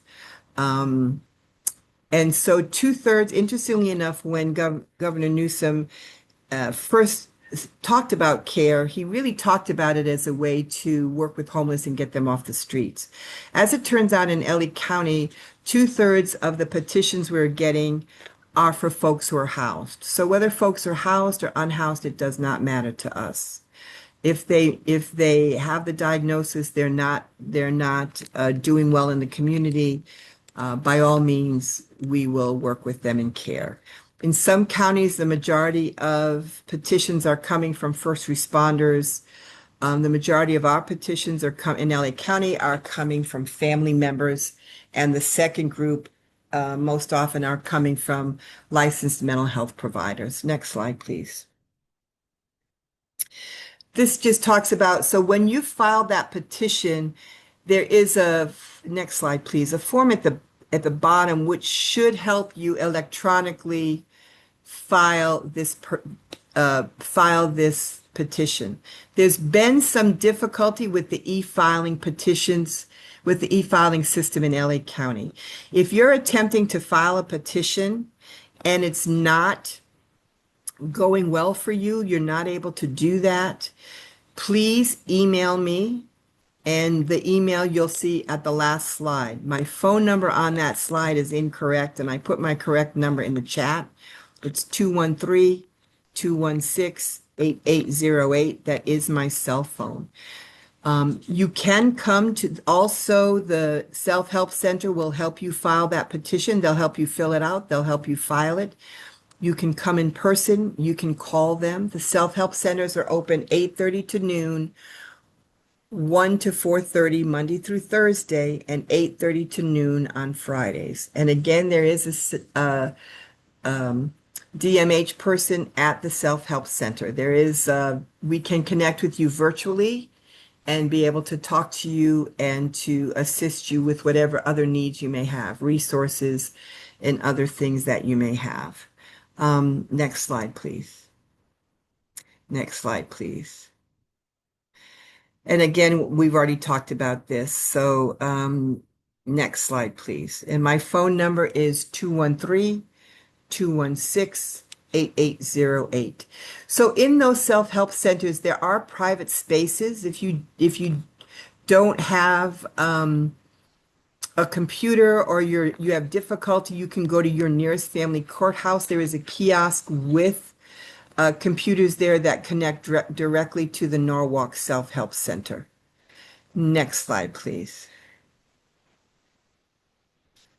I already talked to you about who the ITCO attorneys are. Next slide, please. I think we're just about done. Again, here's the website. You could access us through the DMH website, but this is a lot less complicated. And it will say welcome to care, and as you scroll down it will say how to petition, and that Care 100 will pop up in blue. You click on that, you can complete it on the computer, you can e-file it, and then again if you have some difficulty, and you see at the top you can select the language, so it is in different, the petition is in different languages. Next slide, please. And then these are some websites that you can link to. And also the lacourt.org/care gives a whole list of, again, who qualifies, who can refer, who qualifies. It gives a lot of other information before you get to the petition. So it is a wealth of information, not just the petition itself. Next slide, please.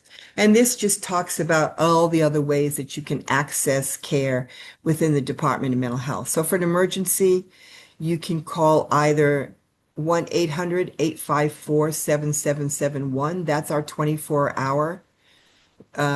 It's not only a crisis line, you can also get referrals from that line, places to refer, and they can help you set up appointments. And then, or you can call or text 988 for emergency. And then 211 is the county's system for any kind of question you have about anything. Next slide, please. That is it. So thank you very much.